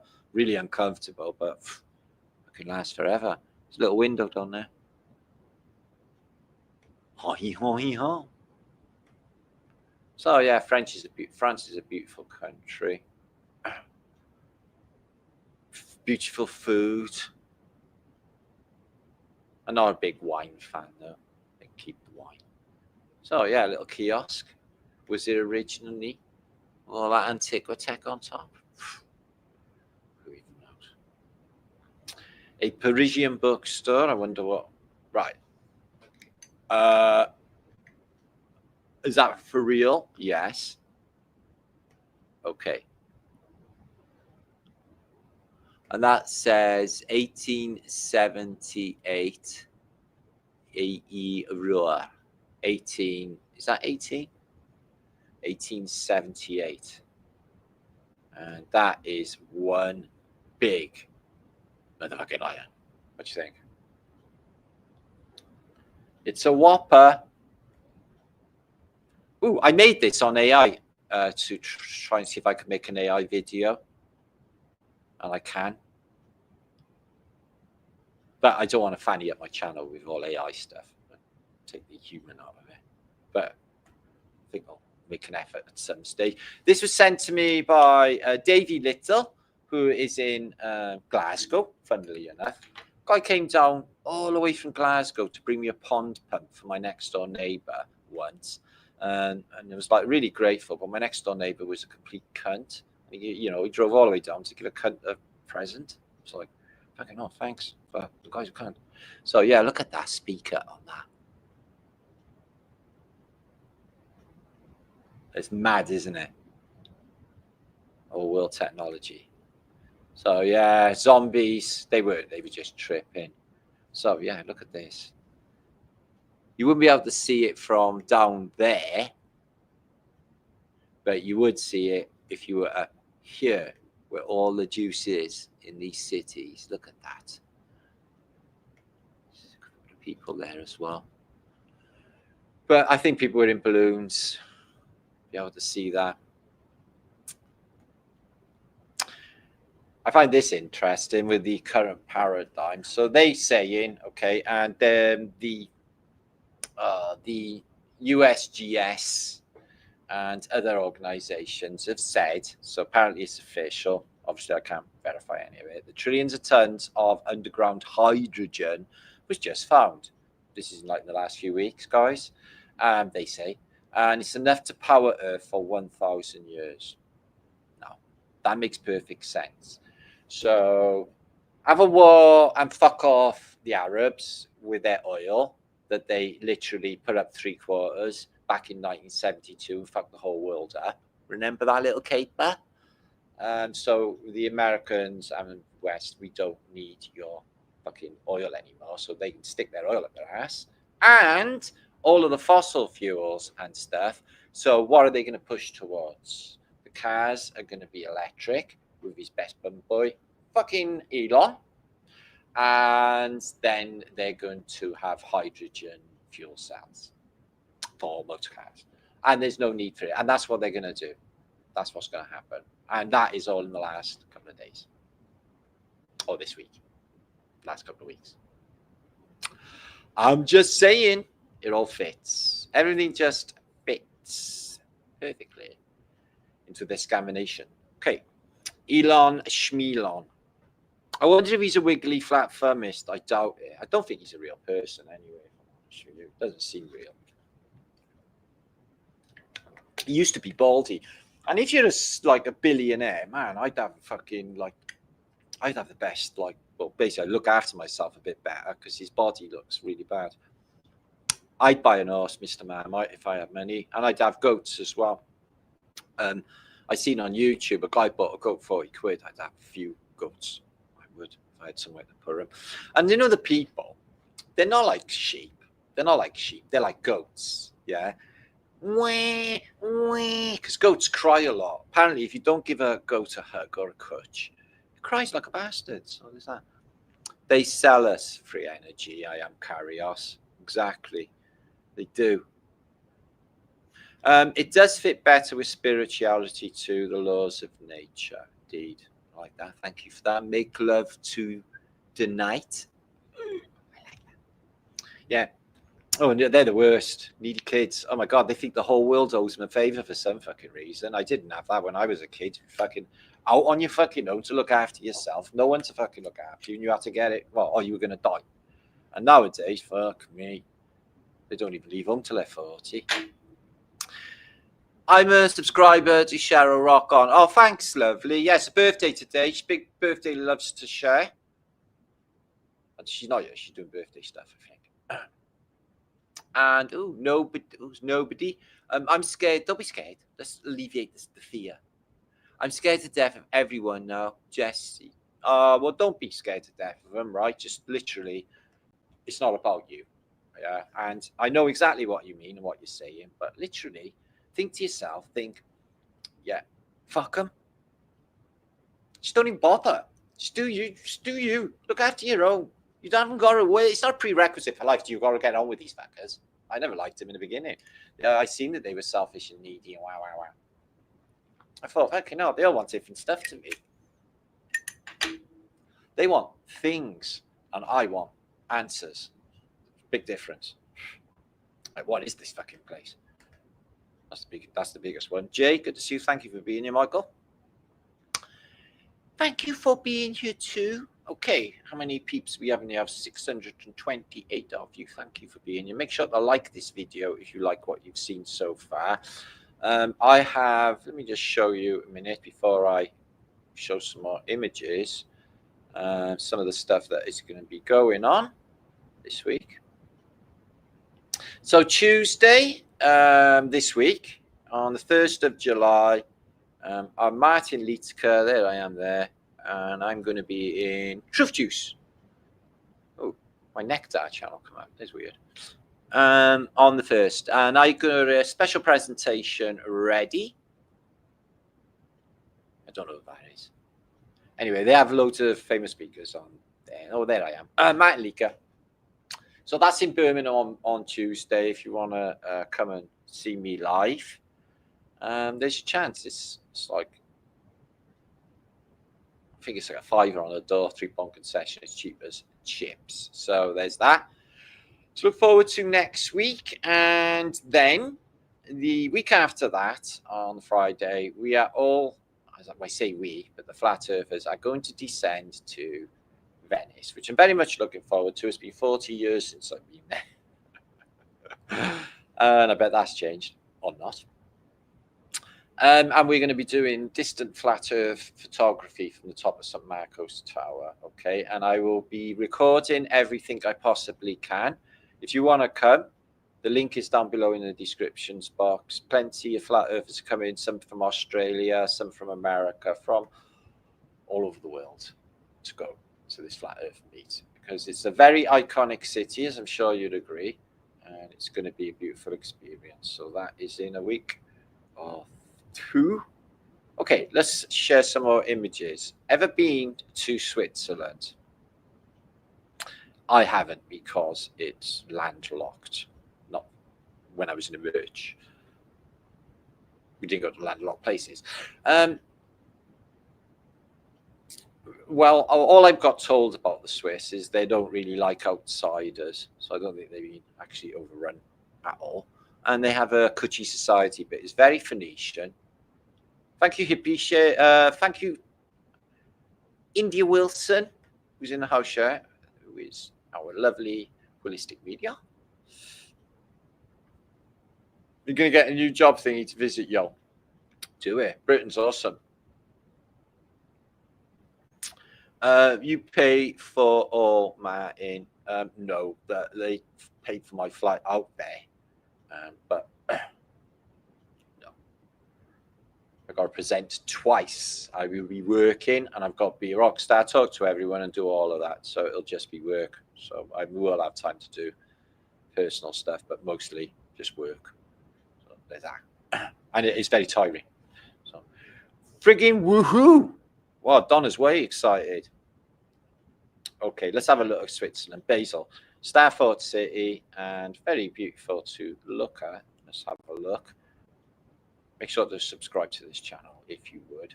First, pneumatic trains. Now, these were all over the world, and London had them, Chicago had them, and New York had some of them as well. And a pneumatic transport system in 1870 under the city and the cities.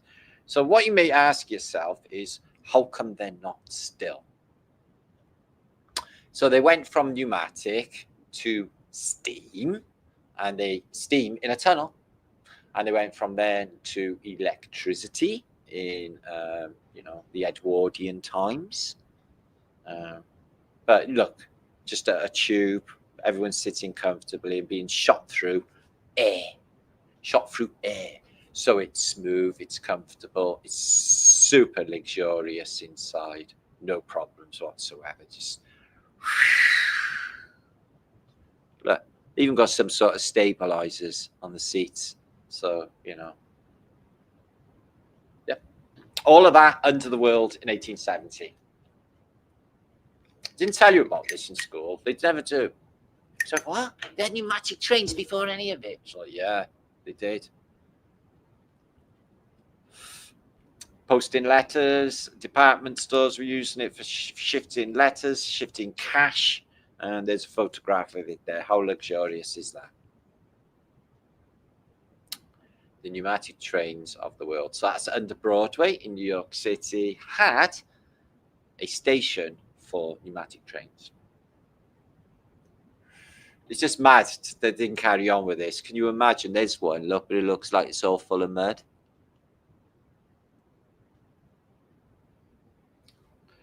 The tunnel, that's all it says. But fantastic architecture, fantastic tunnels, and all of this is 1870. Food for thought, guys. It's like everything was better before, and then they like just do everything ass backwards. Makes no fucking sense unless you're getting rid of or hiding a certain world. First, I'm going to show you this city in France, which is called Avignon. I haven't been here myself. The reason I'm showing it is because it's a little bit different, because it is in a not exactly a star fort city. It's more a forted city, but there's a serious lack of any population and some incredible architecture, as you can see. Sorry about the light on these, but these are really early.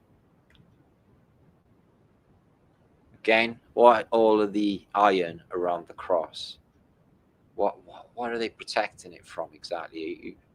Ram raiders? And there's no people, because everyone's fucking dead. No people, no people, no sky, no people. Okay. No, this is around the entire city, this old world. Look at the age on this stone. This upper bit looks Moorish.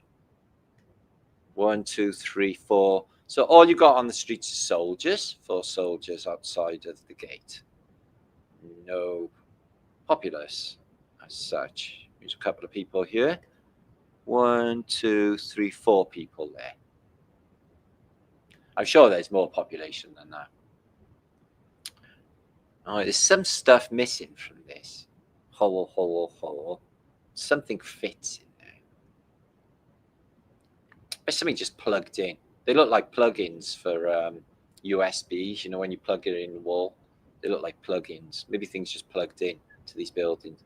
Ships or craft just plug in, charge up, and off you go.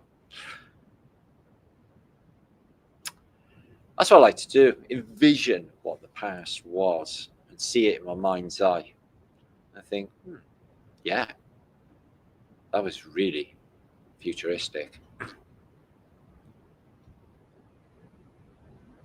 Avignon, look at this.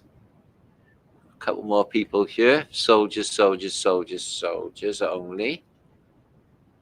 Can't see the date, but we have got a faceless knight. Oh no, that's the papal hat.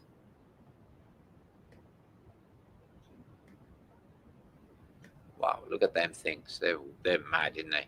Like beehives. Oh, beehive. Whoa, look at this.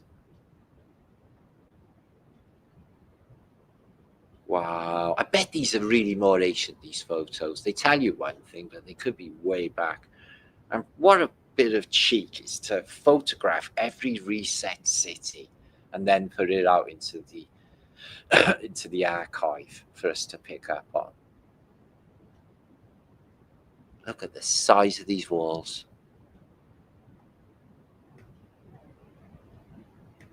So this would have been British held territory in the 1400s, all of that. Alsace-Lorraine, this sort of area, Avignon, all the way up to Calais was British held territory. It was Britain for a little while. That's why Brittany's called Brittany. But we had to have a little bit of fisticuffs with the French. And then we pissed off. It's like, we can have it. We're not that bothered, actually. Oh, that's it wasn't Chicago, that bridge. It was in Avignon. This photograph's gone messed up. It is looking Roman, and there's a church on the bridge that is ruined and going nowhere. So there's the old map. It's not exactly a star fort. Let's have a look at it. Huge, that place. Avion. So it's not a star fort, but it's got a town wall all the way around it. Again, picture from a bird's eye perspective. Again, 2 people outside, just like Lee Van der Haar atlases. Yeah, that is incredible. That is, whatever it is. No transport, no one on the street. New trees. Somebody planted new trees after a reset. Yeah, that thing's massive, isn't it? The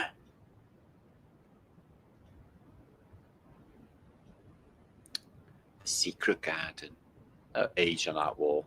That's got bars on it. No, it's got bars on it. Keep people out. So yeah, that does look Roman or ancient with that horizontal stonework. Wow, look at that. Again, fully Phoenician. What we got on there? No date. Just says Mosiov. Mosiov.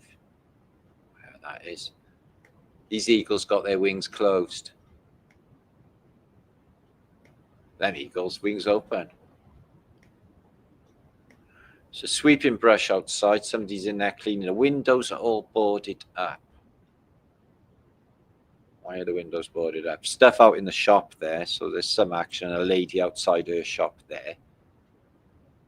There's still no fucking people. Yeah, the whole world looks ruined in these photographs. Always. Look at that. Wow, that is so trippy. And that thing is massive. I'm guessing it's a monastery or something. They look like they might be monkeys outside. Let's have a look. Nope, soldiers. Got bandolier on. Soldiers. That's all that's on the street is soldiers. Look at this. Oh. I noticed most Gothic churches in Britain and Europe that I've come across have got a shit ton of stuff missing. Stuff that's just missing and panels missing, and these without any wording, and places where statues are missing. Knobbly bits. Amplifying chi energy. So yeah, France is well worth a visit for antiquity decode.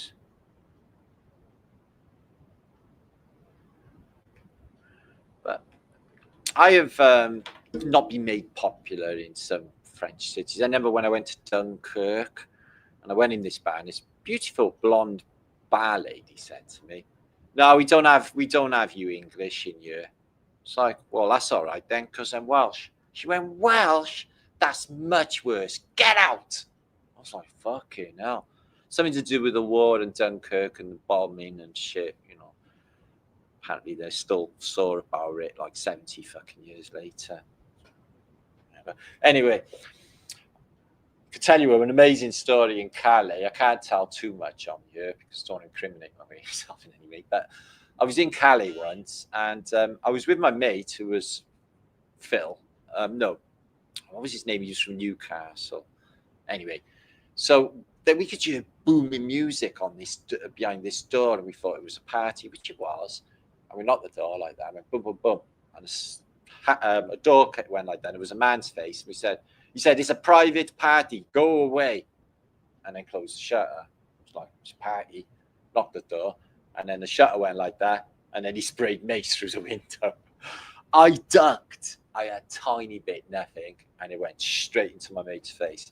His eyes came out like that. Yeah, blister. Oh my God, he was in such a fucking mess. But you know, you got to be quick when somebody's going to mace you. So yeah, really antisocial. Oh, there's all sorts of troubles in France. I'm not big on I don't understand the culture. You know, they kisses one another's cheeks. And if you get like a hot girl coming up and she's like giving you kisses on the cheeks, you're thinking, hello.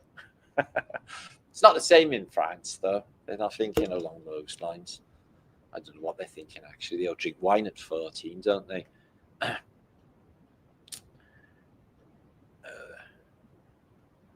Let's just say they're not a very sexually repressed society, as far as I know. Okay, so these are Basel in Switzerland. They speak many languages in Switzerland. They speak German, they speak Italian, they speak French, and everything in between. Patois. No, they probably don't. That looks mud floody. Door in the air, front door. And a load of folks on the roof.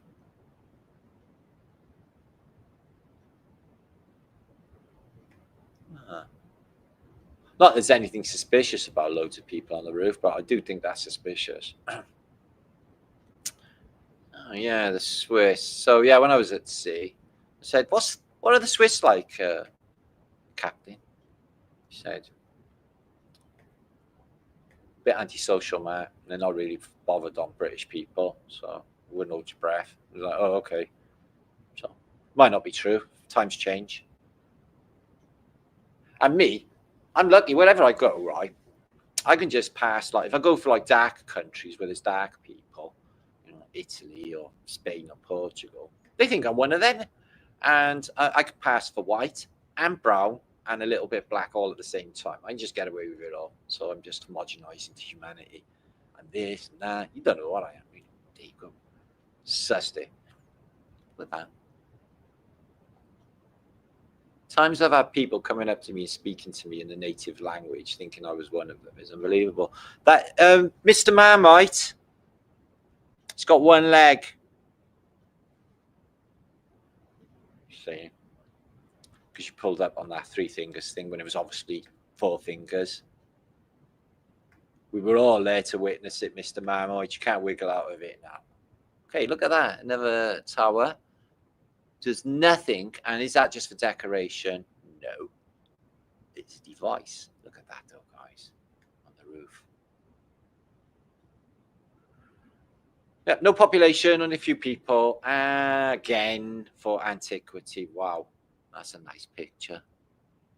There's 1 person, 2 people in that. Nice rail to land your balloon on. Wow, look at this. What is that as well? So they're not very symmetrical, these towers, are they? Wow, look at that. It's like they just added technology over the years. It's like a 5G upgrade on the church over the years. Wow.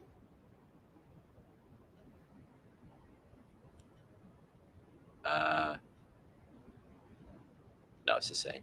I thought they'd added some since the 2 photographs, but you know, it's the tier on top of a tier on top of a tier. It's just crazy. So, oh my God, Basel, Zionistine Congress Casino. Zionistine? Is that the Zionists? It fucking is. Oh my fucking giddy aunt. What are they doing there in Basel then, guys? They got their headquarters there. I knew they were Illuminati, but fuck me. Cafe Strad Casino. Zionists and casino. Fucking hell. I don't know. I don't know what's going on there. Whew. My poor Brian. Okay, let's have a look. So, Strad Casino, Basel. So, all that's a casino for gambling then, is it? What that's what casinos do. Look at this. Disney. Right, loads of people out today. Nannies with sproggages. A perambulator. Oh, shit. Sorry. I can think of it. Ooh, it is 20 to 5. Nice clock, she said. Look at the tiles on there. Are dead pretty, aren't they?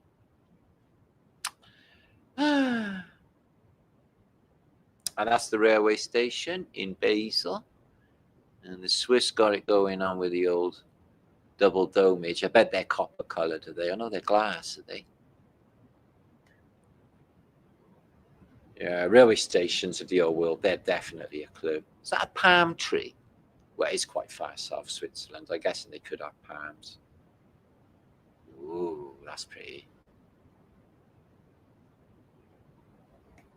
A load of ceramics on there for whatever that is with the spike on top that has no wires coming off it. There's no wires on that. There's no wires on that. You see any wires? Because I can't. And if they were, would they be going down this way to another pole, which isn't there? And look at the mud flood windows there, guys. But yeah, look at that thing, guys. Fucking hell. No wires on that. Ka-ching. Oh, fucking hell. This Basel, what are the Russians doing here? These are Cossacks. Are these cigars that they have in there? I've always wondered. You won't be able to walk down the road like that. In the modern day, they're fine for carrying knives in Britain, but in the old days, they'd have been shot. Nowadays, no. They could do all that. They're the new royalty. Like the crackheads. They're like got immune. They're immune to being arrested or anything. They got like anonymity in society because they're too smelly to arrest. And then they go moaning, grizzling, going nutty because they've got their drugs. Star 40 on the one side, and across the Rhine is... So the Rhine goes all the way down to Switzerland, does it? So yeah, it was all covered by a star footage. Really nice one. River's coming in, obviously. River goes through that way as well. You're always going to find with the star forts. That's north. There, that's north. So it's facing north. North-south. I wonder if all the cities of Europe are. Electric tramage. So I would go to Switzerland. Just have a look. Just seeing. Oh, what's he selling? This is more in the modern day. I can see a 1930s car over there. Look at that thing. How beautiful. Again, we're one of those. Look, guys. Beautiful titles. Oh, what a beautiful place. Look at the flowers all the way on those sills there. All the way up there. Flowers. See, that's how to look after your environment. Not fucking vandalism. Flowers. Oh, it would have been all electrified and prettified. Look at that. It's nice. Basel. Stafford City on the Rhine. And it looks like they got older buildings there from the older world. A chateau of ruins of a chateau. Oh, look at this. Ooh, excuse me. Phoenician thing. I'll protect you from the hooded claw. I'll keep the vampires from your door. Aye, feels like fun. Okay, let's have a look at this strange ass clock. So we got a knight killing a dragon. So that could be the old Franciruni. We got a J70 and we got a J83 for Anno Domini J. And we have sun and a sun. It's a nice clock this is.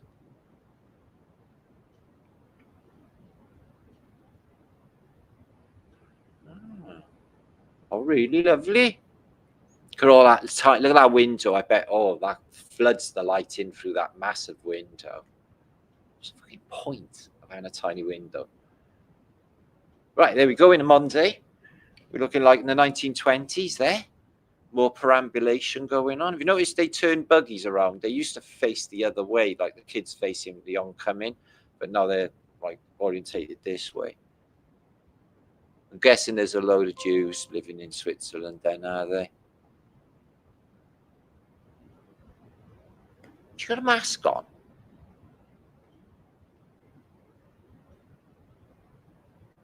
Or she got a beard. She's got a mask on. I don't know. Isn't she probably pretty? Oh, look at the mud-flooded windows. The mud came bursting down this street. So yeah, I think it's scheduled. I think I'm onto something when I dig further into my psyche, see what comes up with this. Just got to get into a certain trance state and access that wider field of data. I've got to be in a certain specific mind state to be able to access it, which I can do. Totalitarian as fuck. Everywhere in the world has the same architecture. It's craziness. Okay, going back. Okay, still got 600 of you odd in my chat. Thank you for being here this week on a Flaterday. Like I said, loads to look forward to next month as well. We got the RiseAbove boys running a gig in Bournemouth. And also, I know they are insane photos this week, Machiavelli. Thank you for appreciating that. On the end of this, at the end of July, 29th, Tuesday, the 29th of July, is the 3rd anniversary of the Flat Earth Social in Bournemouth. I'm going to be there presenting. And also, allegedly, Dave is going to be there presenting, Dave Murphy. And also, Mark Devlin is going to be there presenting, and Ian Leahy, who is the organizer as well. So we're all doing a presentation. We're all going to celebrate 3 years of the Flat Earth Social. Lots of people go to the Flat Earth Social in Bournemouth. So that is next month. I'll give you plenty of warning before the occasion, so a load of you can get down to Bournemouth and make plans as well. Bournemouth the month after as well, down with the RiseAbove boys, okay? And that is myself and Dave Murphy again, and Ian Leahy again, and a load of other people as well for presentations. So yeah, loads going on. Okay, there you go. Hippie Shake, RiseAbove meetup. That is an August bank holiday with all of the guys. I'm a Libra, me. I'm a typical fucking Libra as well. Can't even believe how typical I am of Libras. You will get your stand innovation with plenty of claps. So thanks, Avia. Take a bow. Take a bow now. Take a chance on me. Take a chance on touching me, touching you. Okay, you ready?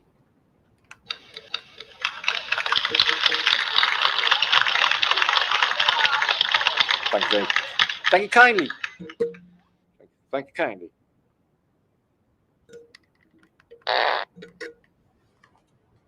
Okay.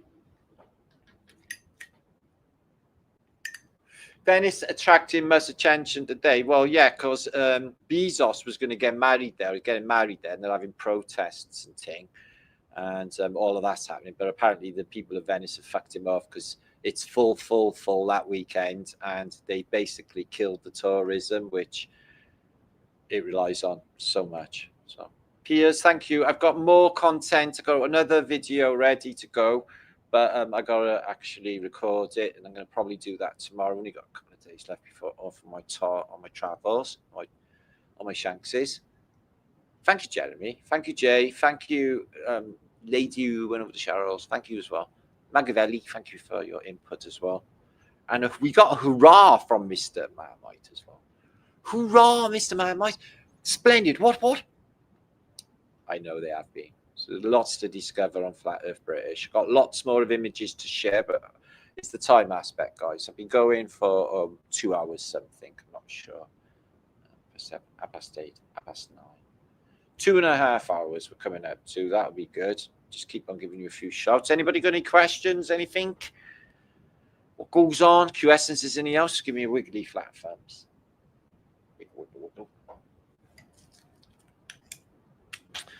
Where has Michael gone? So Alex Michael's having a party in September in Spain, but like the thing is I haven't got funds to do all this stuff.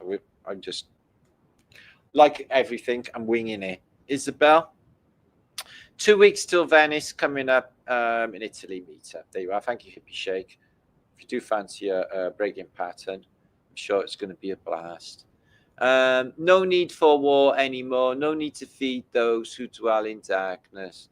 Yeah, fuck them. Wow. And it's funny how war sounds like wow, war. Wow, war. Just to keep everyone in fear. I'm released from so much fear that I was like literally riddled with when I was younger, making myself ill, making myself mental. I've released all of that because none of it is important. Life's an illusion, and it's what you make it. Life is what you make it, and you got to keep this above all in a positive mindset. As soon as you dip fucking down into a fucking lower vibrational state, that's still coming at you. They'll come and have you. Fucking dark entities. They're sniffing on your hair like that. You seem to be getting a bit negative. And they sniff like that on your hair. You can't see them because they're invisible, but they're hair sniffers. You can see your hair going up their nostrils like that, but they're invisible. So they're like, yeah, he's getting weak. His spirit's getting weak. Let's eat him alive. Let's kill him. And I'm like, no, I'm fucking groovy. I'm 2 hours late. Just wanted to say thank you. Thank you, Franny. Nice of you. Any info on accommodation in Venice? Yeah, it's full. You need to get on it now for Airbnb. There's a lot of places in Venice, fucking fantastic places, and there's hostels and stuff. But it's you need to get on it because of Bezos' wedding. Flipping fantastic, says Vibes. I really do appreciate you all being here, guys, giving up your time on a Saturday. You could be anywhere in the world, couldn't you? Doing anything online, really. You choose to come here and hang out with me. Don't quite. Have you considered doing another live with John Levy? Yes, I would love to do another live with John Levy. Shall I ask him and see if he says yes? Okay, I will. See what happens. I love John Levy, so he probably will. D Handsome. He's like a younger, hippier, slower me. Is what he is. Basement Dwellers. No more fake videos. Ooh. Wow. War. Let's go to church and worship. Thank you, DMK as well. Lacey, are you coming back to the States? Miss you doing lives on Archaics. I don't know, Lacey. It costs fucking shit tons of money. If I had money to be able to go, I would go. But I haven't, so I can't. It's that. It's too expensive. You get like flights for like £600-700 cheapest, and then it's like got to live, and it's all Airbnb, and it's just. Last time I worked my ass off. I sold hard drives to get the money for the flight. That was the hardest thing fucking going. And then, because I turned my house into a factory for like 3 weeks, all my time was taken up on doing that. And then I got enough for a flight, and it was just an excuse to get over and see Shet anyway. And then I had to work the whole fucking time.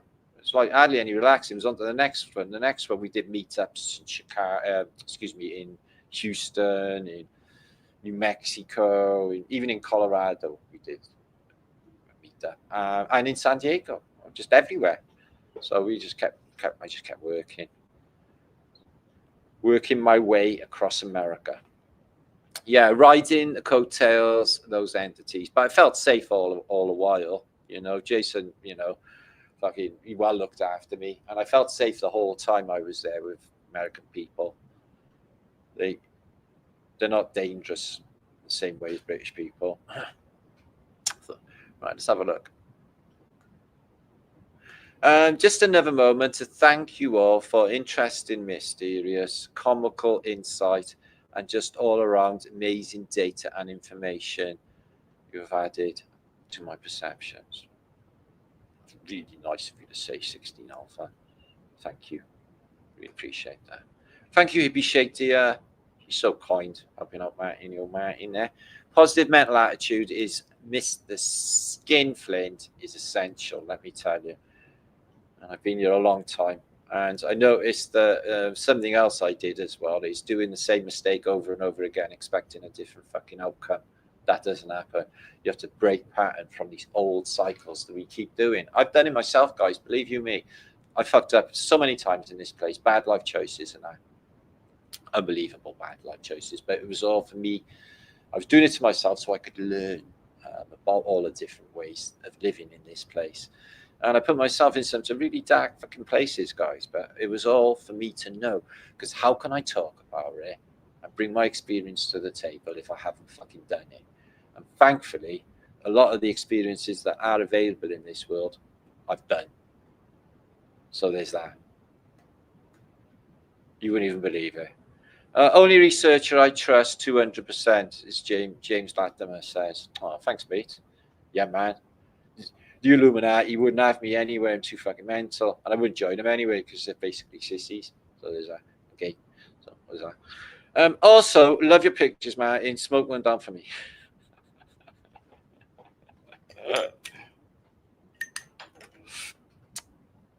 I like being a creative artist. It's my favorite thing anyway. So yeah, one day, Lacey, I'll be over. Hook up again. That's definitely on the cards one day. We never know. I never know when I'm going to get to go anywhere. Some days I'm like, oh, I wake up and I'm in a completely different country, and I'm like, what the fucking hell how did that even happen? Honest to God, it's happened loads of times, and they just happen quickly. These me fucking up abroad things. A drop of a hat. Let's just say that. Thank you, Joy. All these years you've been here. Where's the Flat Earth Yankees? Get on Max Sargent's channel. There's loads of Flat Earth meets in America. I haven't been invited to any of them. Maybe they will. Okay. So I'm going to be going very shortly. Plant. Yeah, like Robert Plant. It's deep, deep, deep undercover. It's just YouTube, guys. All it is business. That's all they're doing. All of them. Money. Money makes the world go around. If it was going around, which is not. Absolutely. Need to live it sometimes. Yeah, just drop your lower state of entropy. Be more loosey-goosey. I don't get angry the way I used to or anything like that anymore. I'm a just completely new fucking person. Man, I used to flip out on anything. Easy get triggered. Wah! Fucking psycho. Now, Jesus. I'm just more mellow. And it's not to my age, it's to do with experience. You've got to go to Darksville to get to the lighthouse. Oh, fucking hell. Yeah. But I've been to some really low places, man. I wouldn't go on about it. But yeah, man. All to learn. And I'm grateful for it. And all the bad things as well, I'm grateful to them as well because they learned me in this place. Bad people, all the shit I learned just made me what I am. So I'm grateful for them all. Thank you. Love from Long Beach. Ooh, Long Beach. Look at you. Either in Long Beach. It's nice. So we're truly international, aren't we? Oh, it's Jackie. Yeah, Jackie's been here forever with me listening. Have you, Jax? Much love to you, love. Jackie. Okay.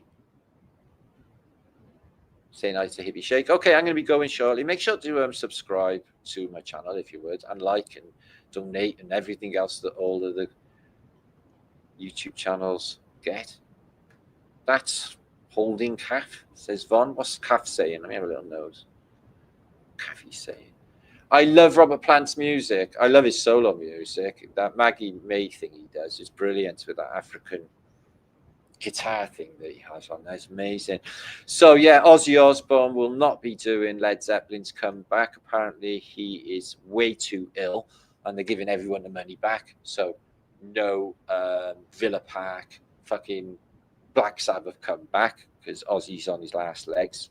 And I will be upset when Ozzy dies. But Led Zeppelin, they've been in auditions and apparently the word is on the internet they sound fantastic, and they're saying Robert Plant has never sounded better. So yeah, they're doing a physical graffiti tour because Led Zeppelin never did physical graffiti tour. They packed in by the time Physical Graffiti came out, which is one of their best albums. By I love Physical Graffiti, The Rover, Custard Pie, Fatney, My Time of Dying. Just nearly every track on that album. Brilliant. They're doing a tour of Physical Graffiti. Oh, I wish I could go. I've always wanted to see Led Zeppelin all my life. And I've never seen Pink Floyd either, but I don't want to see him now either. Or Roger Waters. Are you watching this, Roger? And you're Welsh. Okay. Boom Shankar, may the seed of your loins be forever fruitful in the belly of your woman. Thank you, Romanian Bear, my brother. Will you move to the US? Me? Oh, I don't know if I'll be suited in the US. I'm Welsh, mate. But, you know, see. Don't know. You never know what happens. See. Boom Shankar, thank you. Make love to Danite. Love that name. Thank you, Hippie Shake dear. Thank you for all the help. Singy baby, what's happening? Martin grew up like Oliver. In fact, like the Eiffel Dodger. Well, I grew up in a council estate with a single parent mother. My father was a ship's captain. He was only home 3-4 days of the year. The rest of the time, he was back and forth the ship. I just spent my childhood on ships. That was it. I had the weirdest childhood you could ever imagine, and it was okay. I love my childhood, even though I grew up with like narcissistic women. I learned a lot. I learned a lot about women, which came in handy later on in life. Oh, wubs! I'm giving you a wub, little wing, big wubs. It's like wub with a B. So wubs. I'm giving you wubs. Wub you. I changed my name, that Rachel Osborne, a while back. Oh, Rachel Osborne. Yeah, we know Rachel Osborne. Hi, Rachel Osborne. I know the old Flat Earth British crew. Okay, I'll be back in a week, guys. I'll record the Truth Juice on my little 4K camera thing I got there. And I will post that this week. So you'll see my new presentation. I'm doing a special presentation for up there. And it is my attempt at a synopsis of the story, the whole story.